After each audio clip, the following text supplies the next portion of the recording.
Cooper Mays here. Hit like and subscribe. And here we go. Sports! I listen to you guys all the time. It's awesome. I'm in the mood for one of your classic anecdotes. Give yourselves a round of applause. All right, that's enough. Hey guys, there is someone I want you to meet. Dave Hooker Show with Caleb Calhoun on Off the Hook Sports. Represented by T. Scott Jones, banksandjones.com, Tennessee's trial attorney from the Ted Russell Ford Lincoln Studio, East Tennessee's #1 volume and customer service dealer, Ted Russell Ford and TedRussellLincoln.net. We're all part of the same team here. Now to the Dave Hooker Show on Off the Hook Sports. All right, we're loaded up. Talking basketball as the NCAA tournament has begun. We've got a lot to get to with Caleb Calhoun. I am Dave Hooker. What a Final Four run would mean to Rick Barnes' legacy coming up. Also, we'll talk about the best Tennessee run into the NCAA tournament, and then we'll get into the worst showing that Tennessee has had. And there have been a couple of those. This is still Tennessee in the NCAA tournament. So if you go in with bated breath, I completely understand. Danny White, the athletic director of the year from the University of Tennessee, a finalist at least. And I think he won the award in another one. We'll talk about Danny White here momentarily. And then Tennessee had a former prospect that was really high on their list, kind of takes a shot at the Vols as he is now a Florida Gator. Stat of the day, this day in Tennessee sports history. And college players are getting paid more by EA Sports, more than double what they got last year from the EA Sports college football game. With Caleb Calhoun, I'm Dave Hooker. Caleb, how are you, sir? I'm good. Happy March Madness Day. Or if yesterday's Happy Vasectomy Day, then today's Happy Recover from a Vasectomy Day. Exactly. I hear the recovery is pretty easy, but I don't want to get into that. But all right, so we're loaded up today, and it is one of my favorite days of the year when they get all of this rolling. So I'm excited.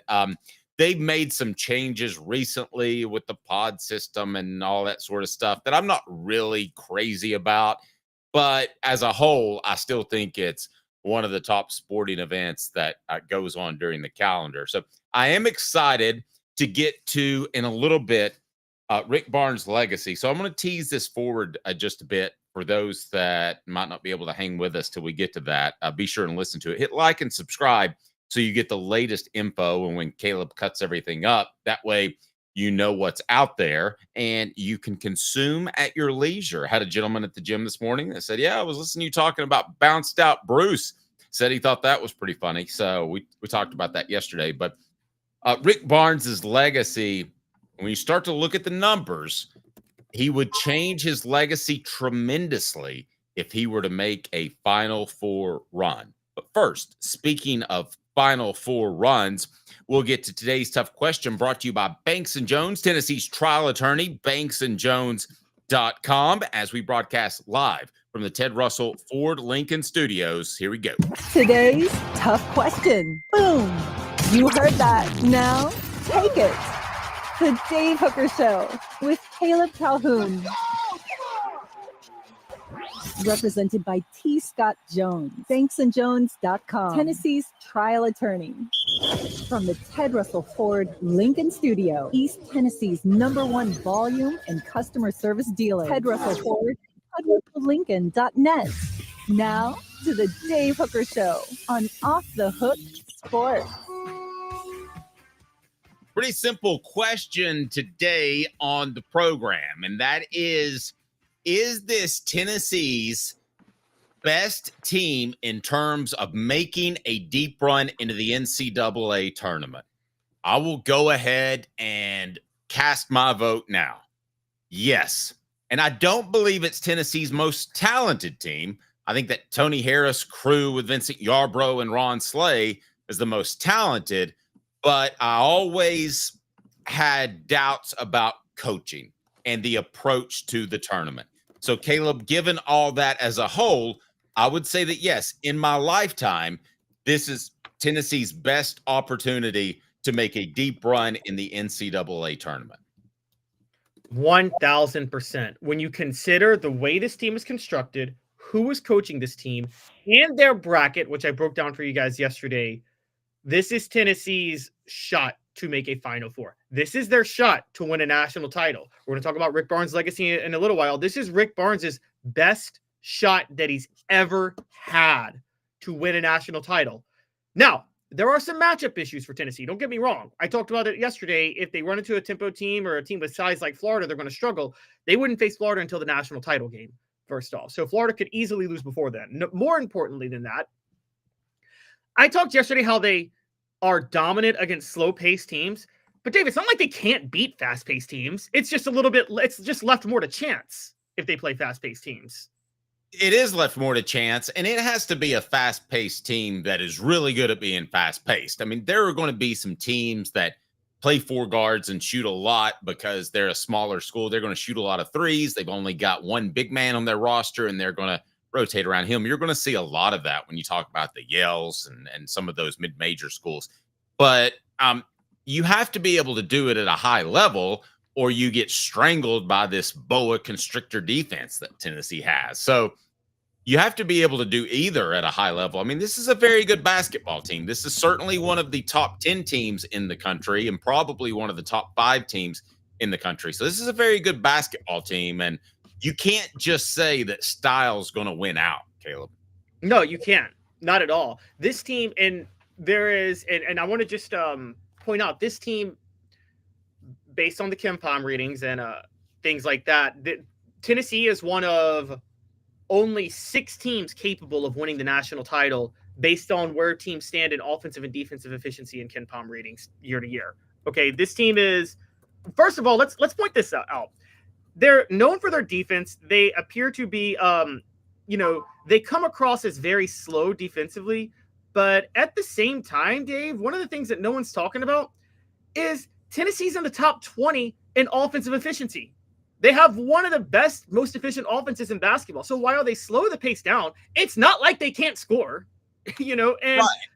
And there's something to be said for being efficient. I mean, you would love to run out there and score 85 points and the opposition score 45, but you're not setting up. And I think that's part of the reason that people got frustrated with Tennessee's football team last year, is because they weren't designed, oddly enough, under Josh Heupel to be an explosive team, because you had a limited quarterback, because I don't believe he was comfortable because of the offensive tackle. So it's the chicken or the egg. They ended up working that out. All right. Why is this team better suited for a deep run than, let's say, those Jerry Green teams, which I think you would agree, Caleb, that I don't want to put words in your mouth, but would you say that Jerry Green team that had Ron Slay as a 6-man, what year would that be? Would have been 2001. Okay, so 2001, I think, was going into it, and in retrospect, Tennessee's best chance to make a deep tournament run until last year. Last year was Dalton Connect, and I love being able to put everything on one guy's shoulders in the NCAA tournament. I think sometimes that can be optimum if you have a very special player, and I think he's proven to be a special player. Now, you don't want to put everything on Charles Hathaway's shoulders, but when you put everything on a superstar's shoulders in a clutch game, I think he comes through most of the time. So to me, I would rank them like this. This year's Vols, best opportunity to make a deep run in the NCAA tournament. Last year's Vols, number 2, and then that 2000-2001 crew, if I were to rate them 1 through 3. And funny enough, that 2000-2001 crew is the one that got bounced out in the first round, that flamed out towards the end. But in terms of talent, that team was loaded with talent. I agree with you. The only one I would say is the 2018-2019 Vols with Grant Williams, Admiral Schofield. That team definitely had a chance, and they were a terrible foul call away from actually going to the Final Four that year. And so I'll give that one too. I think that one's probably 3rd in my book. I actually agree with you that the Dalton Connect team is 2nd because you can put it on Dalton's shoulders. The thing that we always forget, though, is when you put the game on a superstar's shoulders, Dave, it only works if the role players step up and do their job. Michael Jordan didn't start winning rings until the other players were stepping up and doing their jobs. And Jonas Adu couldn't step up and do his job last year. That's the only reason they got bounced out in the NCAA tournament. So looking back, I'm like, oh, they weren't capable of doing it because one of their key role players was too mentally soft to do it. So he was outplayed as well. I just I don't think that he's going to win that battle. And I think he quit in the second half. I don't mind being outplayed. Role players get outplayed a lot. I mean, just to give you an example, I'm pretty sure Bill Whittington got outplayed by Patrick Ewing when the Bulls would play the Knicks, right? In the playoffs? Bill was fantastic. Don't you ever say that. Okay, Yeah. well, I'm sure he got outplayed by Patrick Ewing. But I'm sure the rule was just do enough so Michael Jordan can take over the game. All you needed from Jonas Adu last year was do enough so Dalton Knecht can take over the game. You're going to lose the battle, but don't get wrecked. So, and he got wrecked.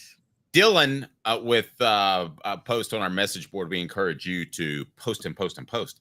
Dylan says, I'm not sure if we get into foul trouble, we don't really have the depth to overcome a dry shooting spell. We'll address that. Today's tough question: is this Tennessee team the best ever in terms of suited to make a deep tournament run? That's today's tough question, brought to you by Banks & Jones, Tennessee's trial attorney, banksandjones.com. Why Banks & Jones? Well, it's because they're Tennessee's trial attorney. You can play to win with Banks & Jones because they'll go to trial. You've heard of other lawyers. They say they'll go to trial and fight for you. They won't. They just want to settle. That's the easiest way out. Well, that's not Banks & Jones, led by T. Scott Jones. They won't settle. They'll go to trial for you. Tennessee's trial attorney. They play to win. Truly, Tennessee's trial attorney when it comes to criminal defense or personal injury. Why settle? It's Banks & Jones. T. Scott Jones. Banks & Jones. Caleb, I'm sorry I cut you off. You were going to say? I was going to say, yes. Is it their best team ever to make a shot at the national title based on their talent and who's in their path? Okay, we did not address that. We have earlier in the week, but for those that didn't hear, I mean, this is a defensive-minded bracket. Tennessee's a defensive-minded team. Statistically, other than Houston, they're by far the best defensive team in this crew. Tennessee's 9th in defensive efficiency. Houston's number 1.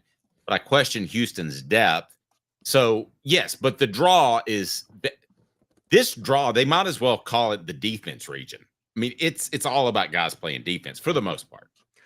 Yeah, I think they're actually, and I'm going to give them credit to a certain degree. I don't know if this is good or bad overall, but I feel like they try to minimize upsets and increase the quality of play by having similar styles go at each other in each bracket, and then make it to where the Final Four is a clash of styles. Does that make sense? Because the biggest thing that causes upsets is a clash of styles. Well, they're not really doing that, though. I don't think. You don't think? You don't think they purposely put all the defensive teams in one bracket? No, I don't think it was just a happenstance.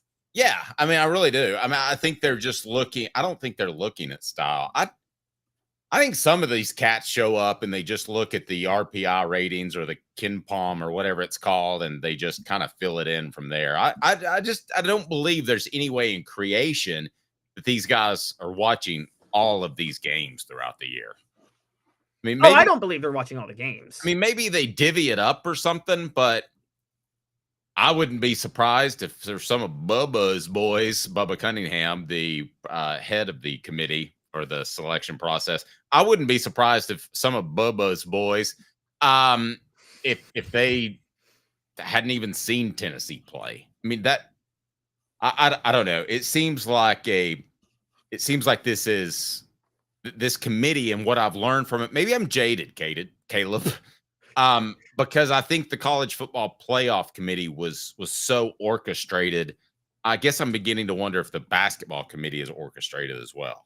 Well, you're sounding like they're too lazy to be orchestrated, is what you're suggesting. Well, I'm suggesting they get a phone call from television networks, not ESPN. I don't want to go down that road again. Unsung said Barnes looked kind of down in his presser yesterday. I don't think so. I wouldn't worry about that. I think he's pretty much a solemn sort of cat anyway, like a well thought out guy. Yeah. Rick Barnes is, I mean, he almost always kind of looks a little down. And it's I don't know. I will say this though. He gave off I didn't see down. I saw relaxed, and I'm going to give him a lot of credit for this, Dave, because like, if you think about it, looking back, Rick Barnes is, I mean, it was almost stoic to me. It reminds me, you always talk. I'll never forget the story you and Fred White told me about how Tennessee always got tense the week of the Florida game, and the '98 team, the week of the Florida game, just made it almost like a regular business trip, or not a business week, another game. And I'll never forget when Tennessee runs through the tee out that day. Fulmer just casually walks out, very stoic, looking like he's just there's a moment on the video where he just casually walks to the headset guy to give him the headset. And he looked more relaxed than ever. And that's the vibe I got from Barnes yesterday, honestly. I think he's good. Derek says, y'all mean to tell me Lofton and them losing to Greg Oden and Mike Conley by 1 point. They were the national champs that year under Pearl. How were they not in there? The team was way underrated. Well, they are perhaps underrated because going into the tournament, I did not think that team was well equipped to make a deep run. They ended up proving me wrong. And if not for, Derek points out, they had a big lead at halftime against Ohio State, but they were undersized. If they're able to overcome that, Caleb, and go deep, they prove me even more wrong. But I didn't go into that tournament thinking that they were well equipped to make a deep run. Did you? No. And remember, they were unranked for most of the year that year. The team that lost by 1 to Ohio State, yes, they were a very good team, but they weren't going to win a national championship. That wasn't going to happen. That they were equipped to make a deep run, and I actually picked them in the Final Four that year, believe it or not, because had they gotten to the Elite Eight, they would have played Memphis, who they blew out earlier in the year. But okay, then they would have to play UCLA, who would just overwhelm them with size, and then they would have to play Florida in the national title game, and that Florida team would be loaded. Now, yes, they were built for a Final Four run, but not as equipped as this team. That team would have had to beat Ohio State and then go beat Memphis. And I'm not saying they wouldn't have beat Memphis, but it would have been hard to beat Memphis twice. Well, I mean, not even moving forward. I'm just talking about heading into that. I mean, Unsung points out Bradshaw was underrated on that team too, Derek. But listen, I don't mean this to sound mean, but when Dane Bradshaw is one of your key players, then your program is not to the same level that Tennessee is now.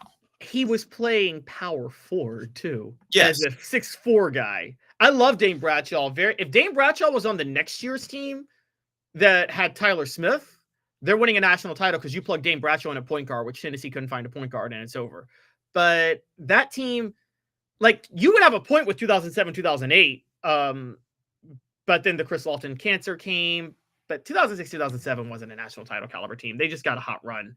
And so this team, by the way, and I want to point this out real quick. This team this year, the highest KenPom rating Tennessee's ever had at plus 31.13, and the tied for the highest ranked they've ever been. I mean, if that doesn't tell you that they're the best equipped for the Final Four, I don't know what does. David said if ZZ and Lanier get into foul trouble, I don't believe Boswell or Dubar can contribute enough to help in a close game. Gainey is on and off in big games. Gainey could be an X factor.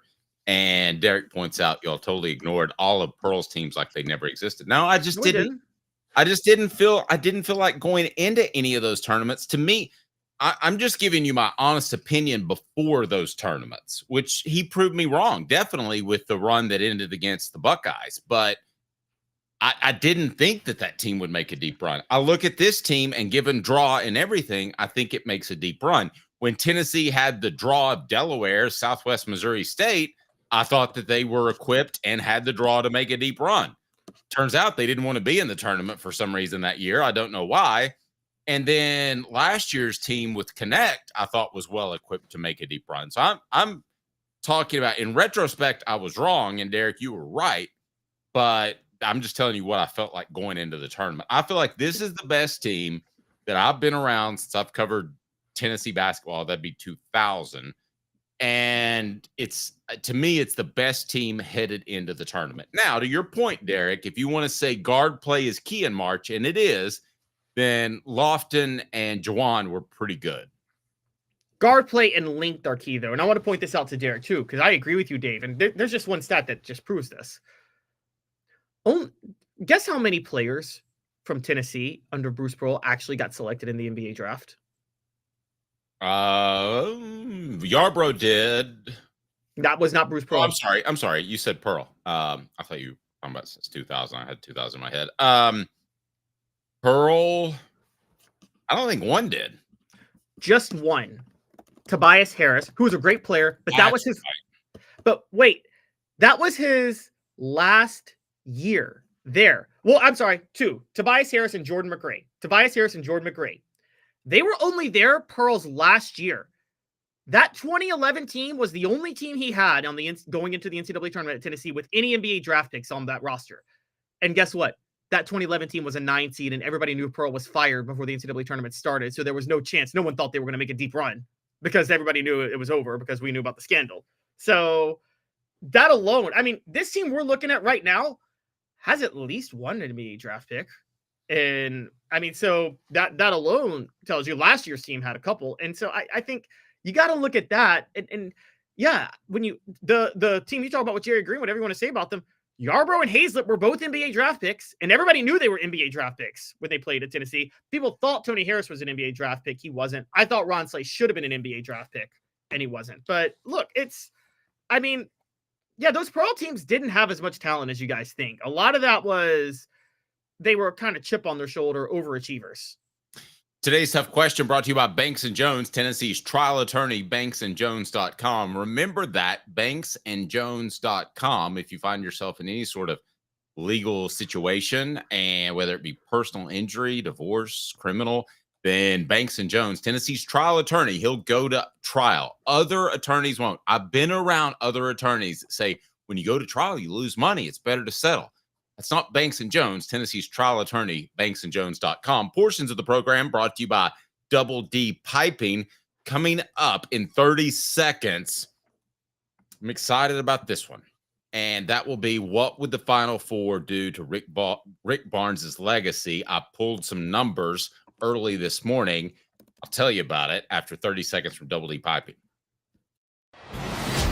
Double D Piping provides full-service fire protection on any scale. From residential homes to government facilities, we can assist any customer through design, fabrication, installation, inspection, and demonstration of fire suppression systems. With 30 years of service across 5 states and a full staff with over 40 years experience, our quality can't be beaten. Don't get caught watching what you could have prevented. Call Double D Piping, the absolute best in Ginger Power, the Dave Hooker Show with Caleb Calhoun. Represented by T. Scott Jones, banksandjones.com, Tennessee's trial attorney. From the Ted Russell Ford Lincoln Studio, East Tennessee's #1 volume and customer service dealer, Ted Russell Ford and TedRussellLincoln.net. Now to the Dave Hooker Show on Off the Hook Sports. I think I've told this story. Maybe I have, maybe I haven't. When I left the Orange Bowl in 1998, that was Peyton Manning's last game. It's fall in the 1997 season. And I was with my girlfriend at the time. And I walked out of the stadium, old Joe Robbie.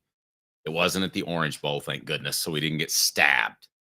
But it was at Joe Robbie, and I had a Tennessee shirt on or something, and I said, I'm taking it off, and I'm laying my fandom, and I was a huge fan, scream and yell at the television fan, and my girlfriend at the time said, oh, you're not giving up your fandom. I said, no, I have to be objective if I'm going to do what I want to do, and I did, and I think that my career has spoken to that.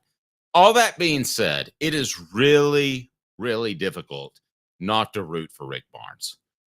When you talk about what a fine man he is, what an incredible person he is, and the effect that he's had on thousands of lives, it's really hard not to root for Rick Barnes, especially now that his career is in the twilight, Caleb.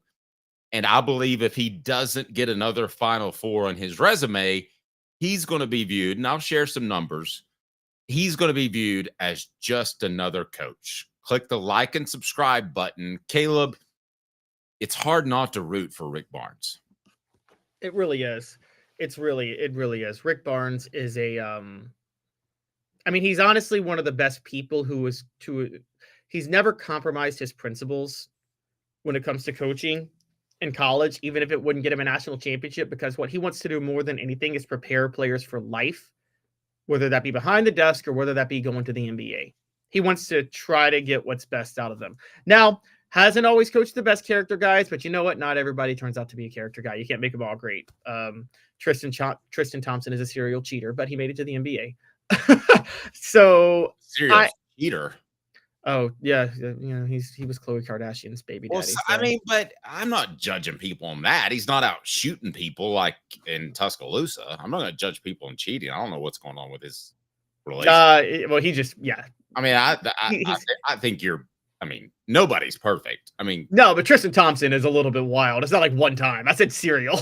I mean, but I don't know. But anyways, that's celebrity news that Tristan Thompson's gotten involved with. That's a different story altogether. And given the fact that it's Kardashians, maybe they orchestrated him cheating so they could have a narrative for their show. So maybe I should draw back on that too. But anyways, for the most part, Rick Barnes players turn out to be great people. They maximize their NBA potential, and that's what he cares about. Here's why Rick Barnes needs a Final Four run, and I'm with you in another one. There are some coaches who didn't make deep runs in the NCAA tournament and never won a title, but they're famous because of their coaching tree. Like, Gene Katie. I'm sure you know Gene Katie, the old Purdue coach. Gene Katie, he had some incredible hair dye back in the day. Well, Gene Katie never, and I mean never, I'm not kidding. I don't think ever made the Final Four. I think he only made one Elite Eight. But Gene Katie's not famous for what he did as a head coach. He's famous for the numerous successful coaches that coached under him that he spawned. Most notably, Matt Painter at Purdue right now. Another one, and this is a big one I want to name, is Tom Davis. You know Tom Davis, Dave. That's Bruce Pearl's mentor, Dr. Tom Davis. Right. Tom Davis was at Lafayette, Boston College, Stanford, and Drake, and Iowa. And at none of those schools did he ever make it past the Elite Eight. Doesn't matter. Okay, Tom Davis spawned Bruce Pearl. He spawned Gary Williams, who won a national championship in Maryland. And indirectly, he actually spawned Rick Barnes, who coached under Gary Williams in the 80s. So the thing about Rick Barnes, one of the reasons I think he needs a Final Four is, I mean, this is going to be tough to say, but Rick Barnes' coaching tree ain't that good. Most of his assistants don't really work out that well. And so he doesn't have that legacy to hang his hat on. I mean, the vintage Rick Barnes protege Dave is Dennis Felton, the old Georgia coach. Coaching tree or not. Ultimately, Rick Barnes is going to be judged off what he does. And if he doesn't make another Final Four run, then I think he's going to be judged as just a good coach and not a very good coach, and certainly not a great coach. But let's take a look at some numbers here. First numbers, Barnes 70 years old. So he may retire after this season. He may retire in 4 years. I don't know. I've gotten conflicting reports, so I'm pretty 50-50 on that. He made a Final Four run at Texas in 2003, but that doesn't make them special. There have been almost 100 coaches make just one Final Four. And I'm curious if you've heard of a guy that took Colorado to the Final Four in 1942. His name was Frosty Cox. You probably haven't heard of Frosty Cox. That's the best name of all time. Pretty good name. The two-timer club is more exclusive, and that's 69 coaches have 2 or more Final Four appearances. Out of that, 36 have just 2. So you enter a group that is roughly about 69 coaches. That's way different than 169 coaches that have made one Final Four run. To make 2, bank on it, brought to you by Commercial Bank, member FDIC, Life Made Better, would change the way that Rick Barnes is viewed forever. Get Caleb's Take 30 seconds, brought to you by Commercial Bank. Commercial Bank is your neighborhood bank. What makes us different from other banks? We understand that every customer has unique opportunities, challenges, and financial concerns. We don't expect you to fit into the same box as the next person or business. Whether it's purchasing a home, saving for your child's future, or planning for your next vacation, we're with you every step of the way to navigate life's big decisions. Commercial Bank.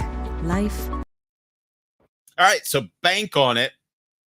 Rick Barnes would be considered a great coach if he makes another Final Four run. Caleb? I think he would be considered a great coach at that point. I agree. Basically, we're saying, does Rick Barnes want to be in the same tier as Frosty Cox or in the tier in the league of 69? So I think he will be a great. I think he'll go down as a great coach, because then he will have those two on his resume at two different schools. By the way, here's the thing we're going to miss, Dave: the most successful coach ever at two different schools, also. And That's a good point. Yeah, and he will have churned out some NBA legendary talent. I mean, some legendary NBA talent. And I think that stands out. I mean, we're talking like he is a guy who maybe turned out one of the top 10 players of all time. I'm not sure if Kevin Durant's top 10. He may be top 15 in my book, but he's in that range, top 15 to 10. And Rick Barnes, you also have to factor in this. And I think this is important to point out. I think there are two things that have nothing to do with record that are a little bit vague that you have to give Rick Barnes some credit or grace for. And the first is that Rick Barnes is a great guy. So we've discussed that he's done a lot for young men that play basketball for him.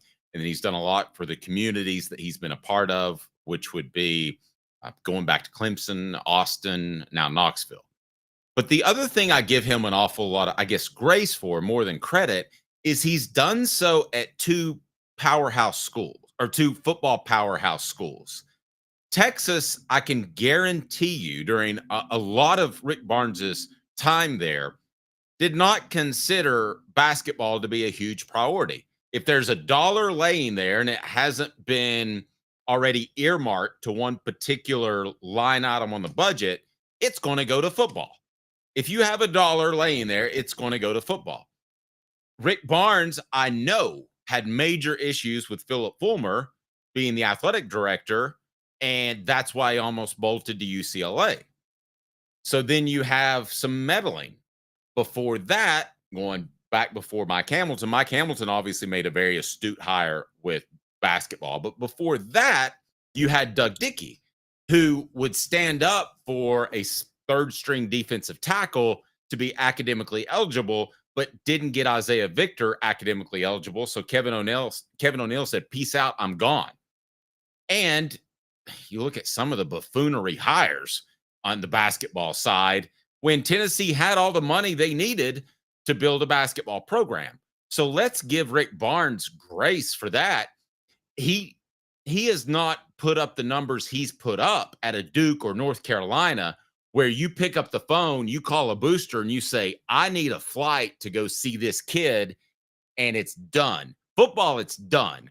Basketball, now it's done. In the 90s, I don't think it was done, Caleb. I don't think you picked up the phone and said, "I've got to go see this small forward in Topeka, Kansas, and there's a plane warm and waiting for you." If you say, "I need a defensive tackle from LA," I promise you there's a warm plane waiting for you. yes, and it's funny what you said about that with Fulmer. I did not know that he had issues with that, because Fulmer was the one who gave him his big payday. Was he worried about Fulmer basically just caring too much about basketball?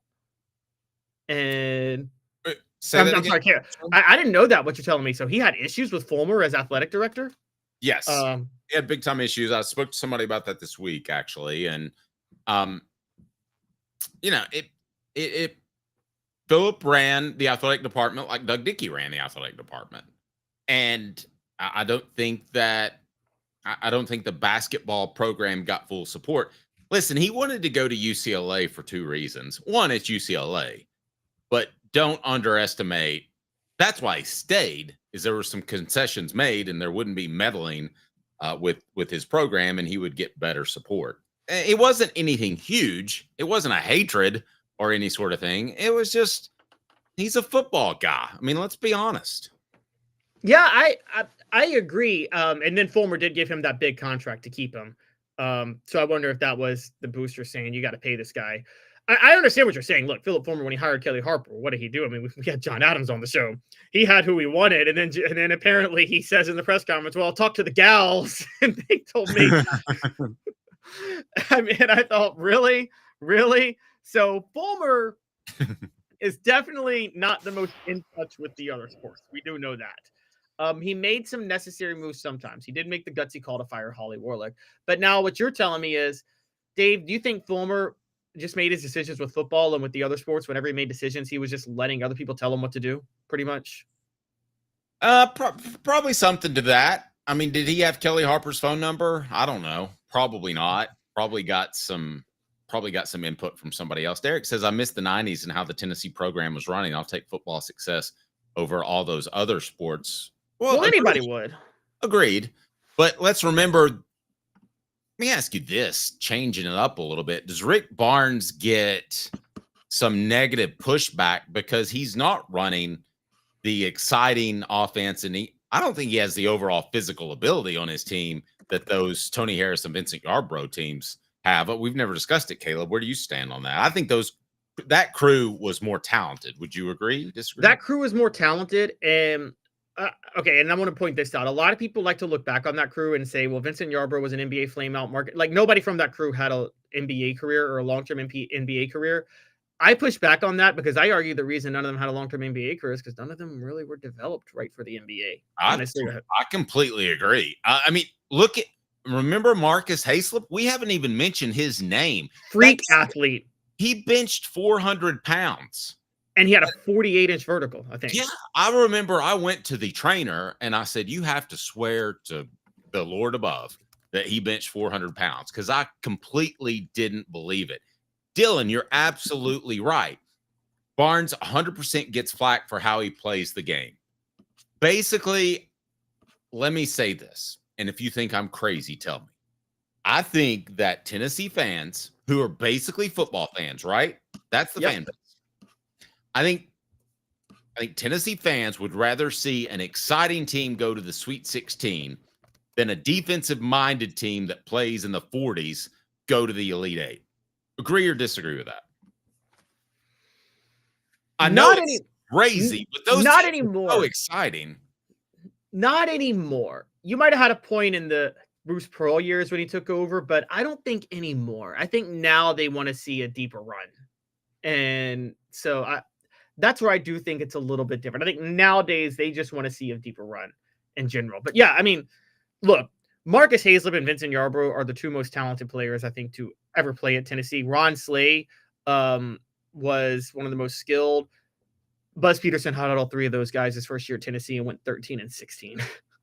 I mean, Marcus Hayslip barely played.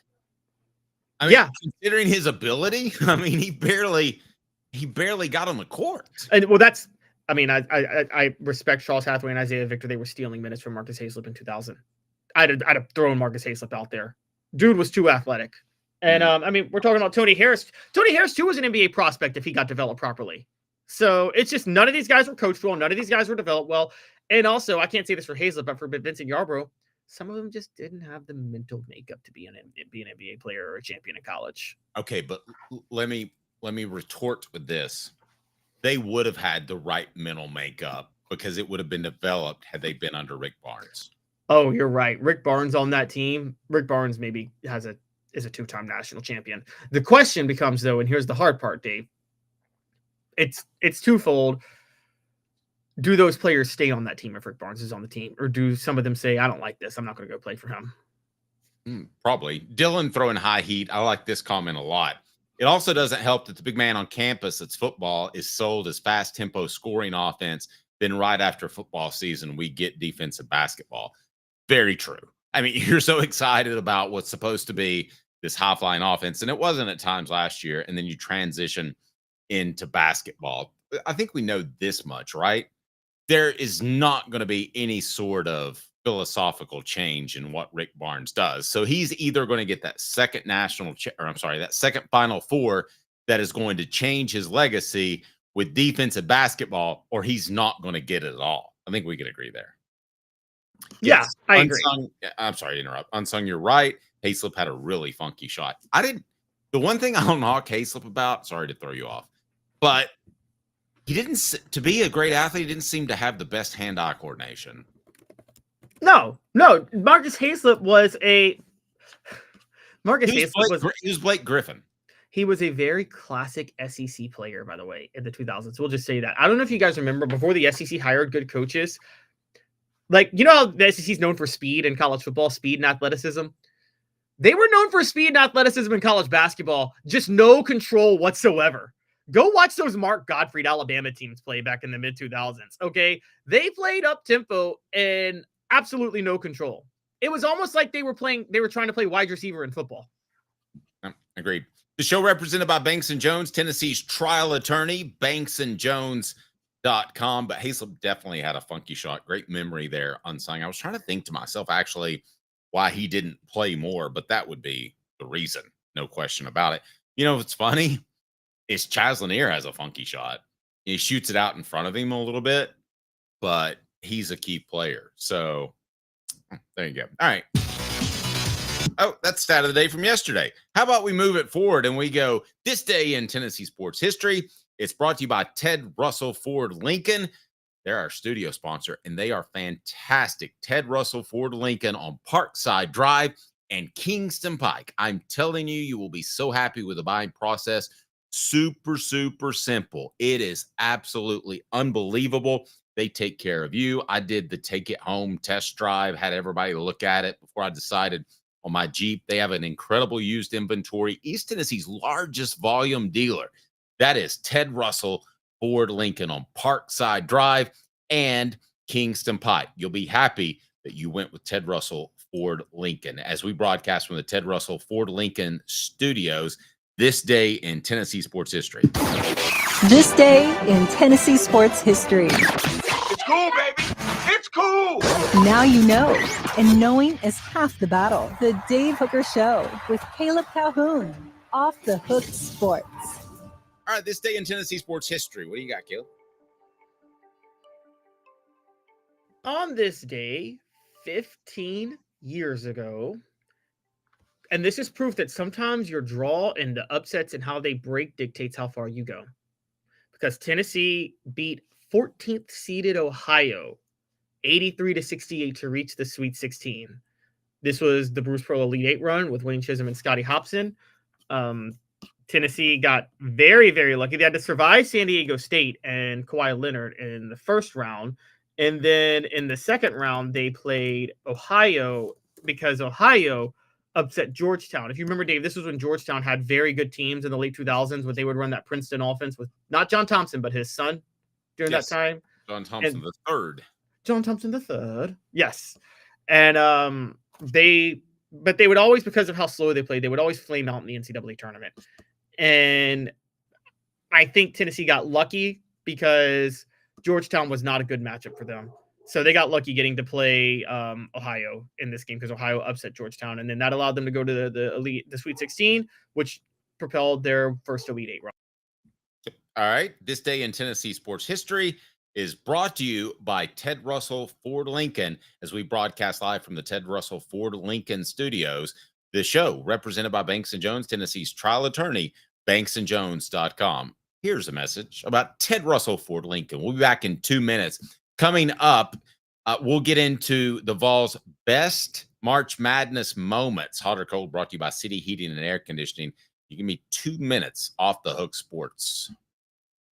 Why Banks & Jones? Well, it's because they're Tennessee's trial attorney. You can play to win with Banks & Jones because they'll go to trial. You've heard of other lawyers. They say they'll go to trial and fight for you. They won't. They just want to settle. That's the easiest way out. Well, that's not Banks & Jones, led by T. Scott Jones. They won't settle. They'll go to trial for you. Tennessee's trial attorney. They play to win. Truly, Tennessee's trial attorney when it comes to criminal defense or personal injury. Why settle?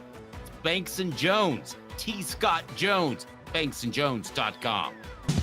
Now in its 45th year, the second and third generations continue Joe Newbert's commitment. His vision of what this business needed to be, we still try to live up to that. Joe Newbert Collision Center. Community banking is about location and much more. It's about family. We reside in your community. We are a part of your community. At Commercial Bank, our commitment extends beyond the walls of our branches.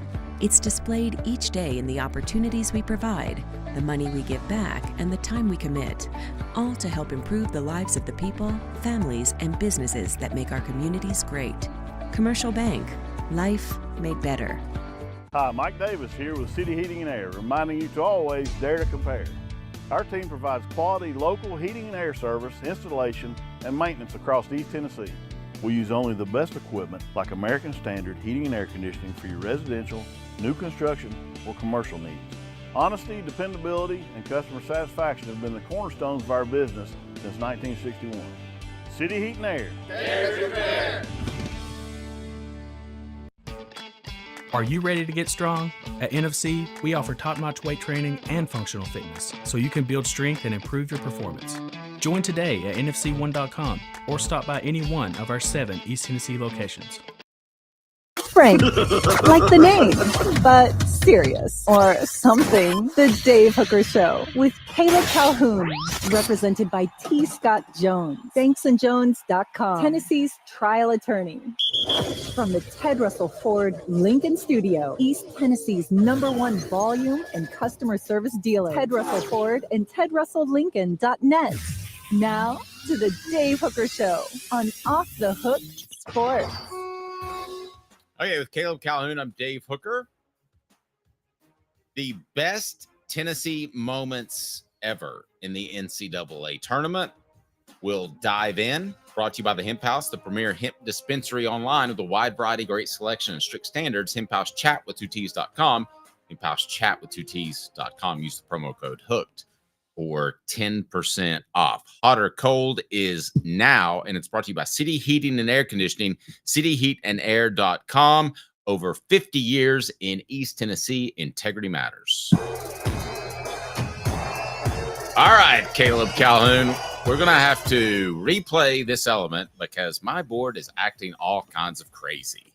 So let's start again. Tennessee's best moments in the tournament. Hot or cold, brought to you by City Heating and Air Conditioning, cityheatandair.com. Where do you stand? Hot or cold? Brought to you by City Heating and Air Conditioning. Integrity matters. 50 years in East Tennessee. cityheatandair.com. On Off the Hook Sports. All right, you go ahead and pick the top 4 out of this crew that we're going to discuss, and we'll make that a poll question for the time being. The Vols' best March Madness moments ever. And let's start with 2010, the Elite 8 run. That was pretty special. I'm going to have to say that's hot. Brought to you by City Heating and Air Conditioning. Yeah, that was a very special one. It was kind of a Cinderella run.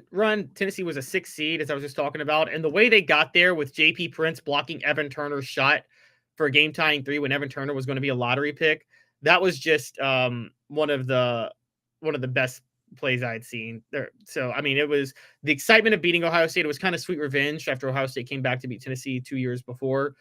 And so there was a lot of excitement on that. And so you got to give him, that was very special. The 2014 Sweet 16 run. I would think we would be hot on all of these runs, but if I have to pick one that I'm slightly cold on, it would be this one. I thought that team was at least a Sweet 16 team. You? I'm cold on it because the environment surrounding it was not good. That was the Conzo Martin year. 2 things happened. One, the environment was not good. And 2, Tennessee got a very lucky draw to get to the Sweet 16 that year. I mean, they were the 11 seed, Dave, and they did beat Iowa in a playing game. But Dave, they got 6-seeded UMass in the first round, and everybody knew UMass shouldn't be a 6 seed. Like Tennessee should have been the 6 seed, whereas UMass was the 11 seed. So Tennessee was the underdog, but not really. And then in the second round, they got to play Mercer because Mercer upset Duke. So they played 14th seeded Mercer. That's how they got to the Sweet 16. So I'm cold on it because it was a lucky draw. Had nothing to do with what Tennessee did, and the environment was just really bad surrounding it. Okay, we'll take a look at the 2023-2024 Elite 8 run. Hot or cold, brought to you by City Heating and Air Conditioning, cityheatandair.com. Hi, Mike Davis here with City Heating and Air, reminding you to always dare to compare. Our team provides quality local heating and air service, installation, and maintenance across East Tennessee. We use only the best equipment like American Standard heating and air conditioning for your residential, new construction, or commercial needs. Honesty, dependability, and customer satisfaction have been the cornerstones of our business since 1961. City Heat and Air. There's your pair. I can't believe I'm saying this because Tennessee's never been to the Final Four, but I'm cold on the Elite Eight run last year because of the way it ended. Jonas Adu just seemed like he didn't want to play basketball that day, and it left everybody with a bad taste in their mouth. And the fact that the officials let Zach Edey of Purdue just stand in the paint, thought it was poorly officiated. I just thought it was a bad day all around for Tennessee basketball. I did too. And again, I that was one of those where you kind of had to expect Tennessee to make the Elite Eight that year because Tennessee, again, somewhat got a pretty good draw, if we're being honest. And I mean, we're talking about Tennessee that year in the Elite Eight. They got to get St. Peter's in the first round. They win easily. They got Texas in the second round, and I'll never forget saying, remember, Dave, we talked about it going into last year. I said, the minute Tennessee turns up the tempo, Texas isn't coming back. And they did it, and Texas couldn't hang. And then they got a really lucky break with Creighton in the third round. Creighton was the 3 seed, but that was a significantly better team. Tennessee just got a good draw, and then getting to Purdue. I mean, like, for me, sometimes moments have to involve, you got at least like one like memorable win in the tournament, right? And like I felt like they were just doing what they were supposed to do to get to last year's Elite Eight. So I actually agree with you on that. Let's go back to some of Tennessee's other runs into the into the NCAA tournament. 83 Marquette. That was before my time. They were an 8 seed. They beat Marquette 57-56 in a thrilling game, but I'm still cold on that because they were an 8 seed Marquette. It shouldn't have even been that close. But the one we're about to get to, I don't think we can ignore. And then I'll name a few more afterward. 81 VCU. Hot. Dale Ellis hits a game winner with as at the buzzer for Tennessee to beat VCU in 1981. And game winners always stand out in March Madness. So, I mean, you got to give him credit for that. On top of that, not only did Dale Ellis hit the game winner to beat VCU, that got Tennessee to its first Sweet 16 in school history that year. So you got to be hot on that. Yeah, hot or cold? I'm hot on that. Hot or cold brought to you by City Heating and Air Conditioning, cityheatandair.com. And then what others did you want to mention? A couple more, and I want to know your thoughts on these because, you know, we're going to get to the bad moments in Tennessee March Madness history, and a couple of these are on there. But before we get to those bad moments, the 2000 Sweet 16 run before they played North Carolina, was that you tell me, Dave, was that excitement because they got 26 wins, set a school record, or was it like, oh, they should have gone to the Elite to the Sweet 16 that year? They definitely should have gone deeper into the tournament. They should have made the Final Four that year. Right, but at the moment they made the Sweet 16, like the second when they beat UConn, the defending national champions, but you wasn't the same UConn team. Was there an excitement of, oh, Tennessee's going back to the Sweet 16 for the first time in 20 years, or was there, this team's doing what it needs to do? It depends. Were you a casual fan or were you a really into it fan? Did you know that Khalid El Amin of UConn turned his ankle 5 days before he played Tennessee? Because I did not. Yeah, I watched him in warm-ups the day before, and he was very, very limited. He was very limited in that game, and he was their best player. That was after the Ray Allen teams where it seemed like they had 5 or 6 guards. But he was a very good guard and would have given Tennessee trouble, but he had no explosion whatsoever. So I came away from that thinking that Tennessee basically did what they're supposed to do. Now, the reason they didn't advance past North Carolina is it's to some extent happenstance, but man, the Silver Fox over there on the sideline with his arms crossed has got to adjust. When Brendan Hayward gets in foul trouble and they bring in Julius Peppers, who I'm sure a lot of you remember played defensive end for North Carolina as well. Caleb, that there was no adjustment, and he was unguardable. Yeah, and I did not know that about UConn's injury. Wow, that makes Jerry Green look even worse. So, like, the only time that Tennessee, like, makes a run is when the other team's best player gets hurt, and then the next game they lose. He was literally limping the day before the game. I mean, there was nothing special about that team going to the Sweet 16 then. I feel vindicated. That's not on the list. One that is, and again, this is one where the heartbreak is going to be there. So we'll get to the heartbreak side of it. But 2006, 2007, which Derek recently brought up. Well, what about this? I know they were supposed to win the game, but should we have counted the Chris Lofton shot against Winthrop? Are you hot on that just because of the shot, how epic of a shot it was? It's a pretty special moment. Pretty special moment. So I can go hot on that.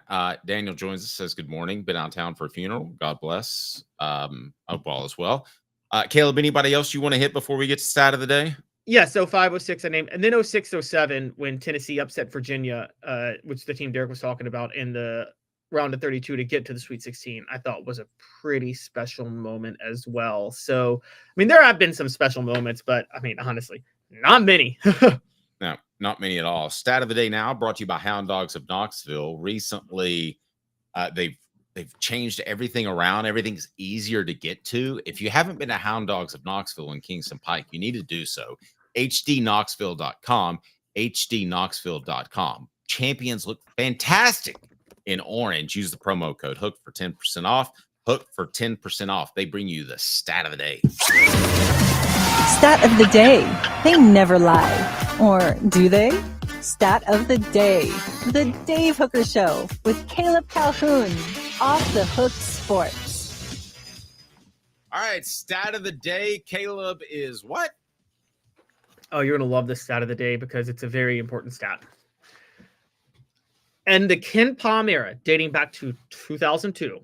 Can you explain to me real quickly what Ken Pom is? Is that somebody's name or is that the name of a computer? It's the most important like analytical rankings that people do. But okay, so Ken Pom. Well, I know that. What's the origin? Ken Pomeroy is a guy. The name is Ken Pomeroy. Okay. And he does advanced college basketball ratings. He's the creator of the college basketball website Ken Pom.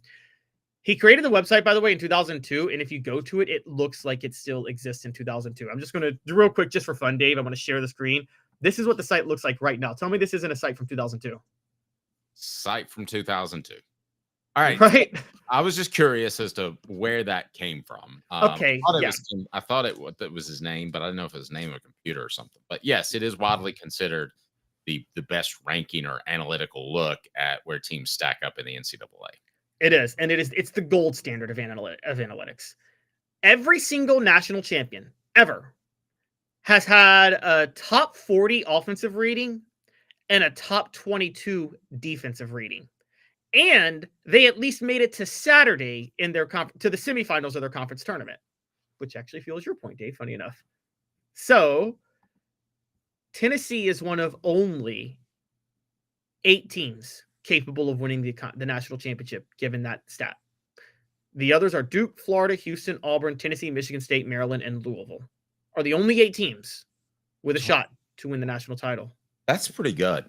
It's a pretty good stat. Ken Pom bringing it, Caleb Calhoun bringing it. Go ahead and repeat that one more time. Every national champion ever in the Ken Pom era has a Ken Pom rating of 40 or better on offense and 22 or better on defense. They also make the semifinals of their conference tournament, meaning Duke, Florida, Houston, Auburn, Tennessee, Michigan State, Maryland, Louisville are the only 8 teams capable of winning it all. All 4 number 1 seeds and 2 number 2 seeds. All right, coming up, we did the best. We're gonna have to take a look at the worst. 4 downs coming up. We'll take a look at the worst losses in Tennessee sports history. We'll break those down as it is March Madness. Hit that like and subscribe button if you're excited about March Madness. It is my favorite day in the sports calendar. I absolutely love it with Caleb Calhoun. I'm Dave Hooker, the show represented by Banks & Jones, Tennessee's trial attorney, banksandjones.com. We broadcast live from the Ted Russell Ford Lincoln Studios. Again, Parkside Drive and Kingston Pike. You will be blown away by the selection and how awesome the buying process is. 2 minutes, then coming up, the most forgettable moments in Tennessee basketball history and March Madness. Stay tuned off Look Sports. It's a new year, a new day, and Ted Russell Lincoln has an exciting new offer to share. Right now, get a 2024 Lincoln Navigator with 0% APR for 72 months and up to $4,000 in bonus cash. Or drive away in a new 2024 Lincoln Corsair Grand Touring with 0% APR for 60 months and up to $4,500 in bonus cash. It's time to get excited about the ride. Come and see what a luxury car experience truly is at Ted Russell Lincoln Knoxville. Now in its 45th year, the second and third generations continue Joe Newbert's commitment. His vision of what this business needed to be, we still try to live up to that. Joe Newbert Collision Center.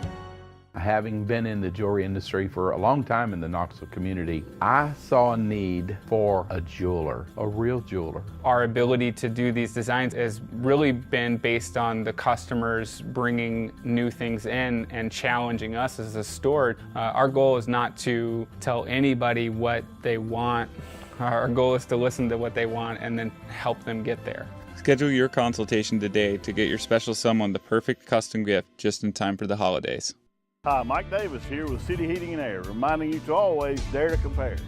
Our team provides quality local heating and air service, installation, and maintenance across East Tennessee. We use only the best equipment like American Standard heating and air conditioning for your residential, new construction, or commercial needs. Honesty, dependability, and customer satisfaction have been the cornerstones of our business since 1961. City Heat and Air. Dare to compare. Double D Piping provides full-service fire protection on any scale. From residential homes to government facilities, we can assist any customer through design, fabrication, installation, inspection, and demonstration of fire suppression systems. With 30 years of service across 5 states and a full staff with over 40 years experience, our quality can't be beaten. Don't get caught watching what you could have prevented. Call Double D Piping, the absolute best in. And here we go. This was a huge waste of time, like bringing a married guy to Vegas. Then there's this guy, the Dave Hooker Show with Caleb Calhoun. Represented by T. Scott Jones, banksandjones.com, Tennessee's trial attorney. From the Ted Russell Ford Lincoln Studio, East Tennessee's #1 volume and customer service dealer, Ted Russell Ford and TedRussellLincoln.net. Now to the Dave Hooker Show on Off the Hook Sports. All righty, with Caleb Calhoun, I'm Dave Hooker, the show represented by Banks & Jones, Tennessee's trial attorney, banksandjones.com. We broadcast from the Ted Russell Ford Lincoln Studios with you each weekday live on the YouTuber at 10 a.m., and you can catch it wherever you podcast. So please go ahead if you're listening and subscribe, get those notifications on in whatever service you're using, as we greatly appreciate you being a part of the program. Let's take a look at the message board. Yeah, that was a great stat by Caleb. Good call on that, Derek. According to Caleb and analytics, there are only 8 teams that can actually win a national champion. Was it national championship? Yeah, national championship. Only 8. And Tennessee is one of those. So Pseudo Sham kind of leads us into it, and that is the losses I listed earlier were the most painful for me because I thought we had real shots at one of those years. How painful would an early exit be this year, Caleb? Oh, it would be very painful for Tennessee if they exit early this year. I mean, that's brutal because, I mean, we're talking. What's early? What should fans, to me, this team, you have to come away with an Elite 8 run to satisfy expectations. Okay, not making the Elite 8 is going to be a disappointment, but historically painful will be not getting out of the first weekend. There is no excuse to not get out of the first weekend. Here we go. The most painful moments in Tennessee basketball history in March. Come on, guys, it's game time. 4 downs. Can you count? 4 downs. 1, 2, 3, 4. The Dave Hooker Show with Caleb Calhoun. Represented by T. Scott Jones, banksandjones.com, Tennessee's trial attorney. From the Ted Russell Ford Lincoln Studio, East Tennessee's #1 volume and customer service dealer, Ted Russell Ford and TedRussellLincoln.net. Now to the Dave Hooker Show on Off the Hook Sports. Dylan points out that losing in the Sweet 16 to Kentucky would be heartbreaking. Again, it would. Before we get to Cooper Mays, who will introduce 4 downs for us, Caleb, let me ask you this.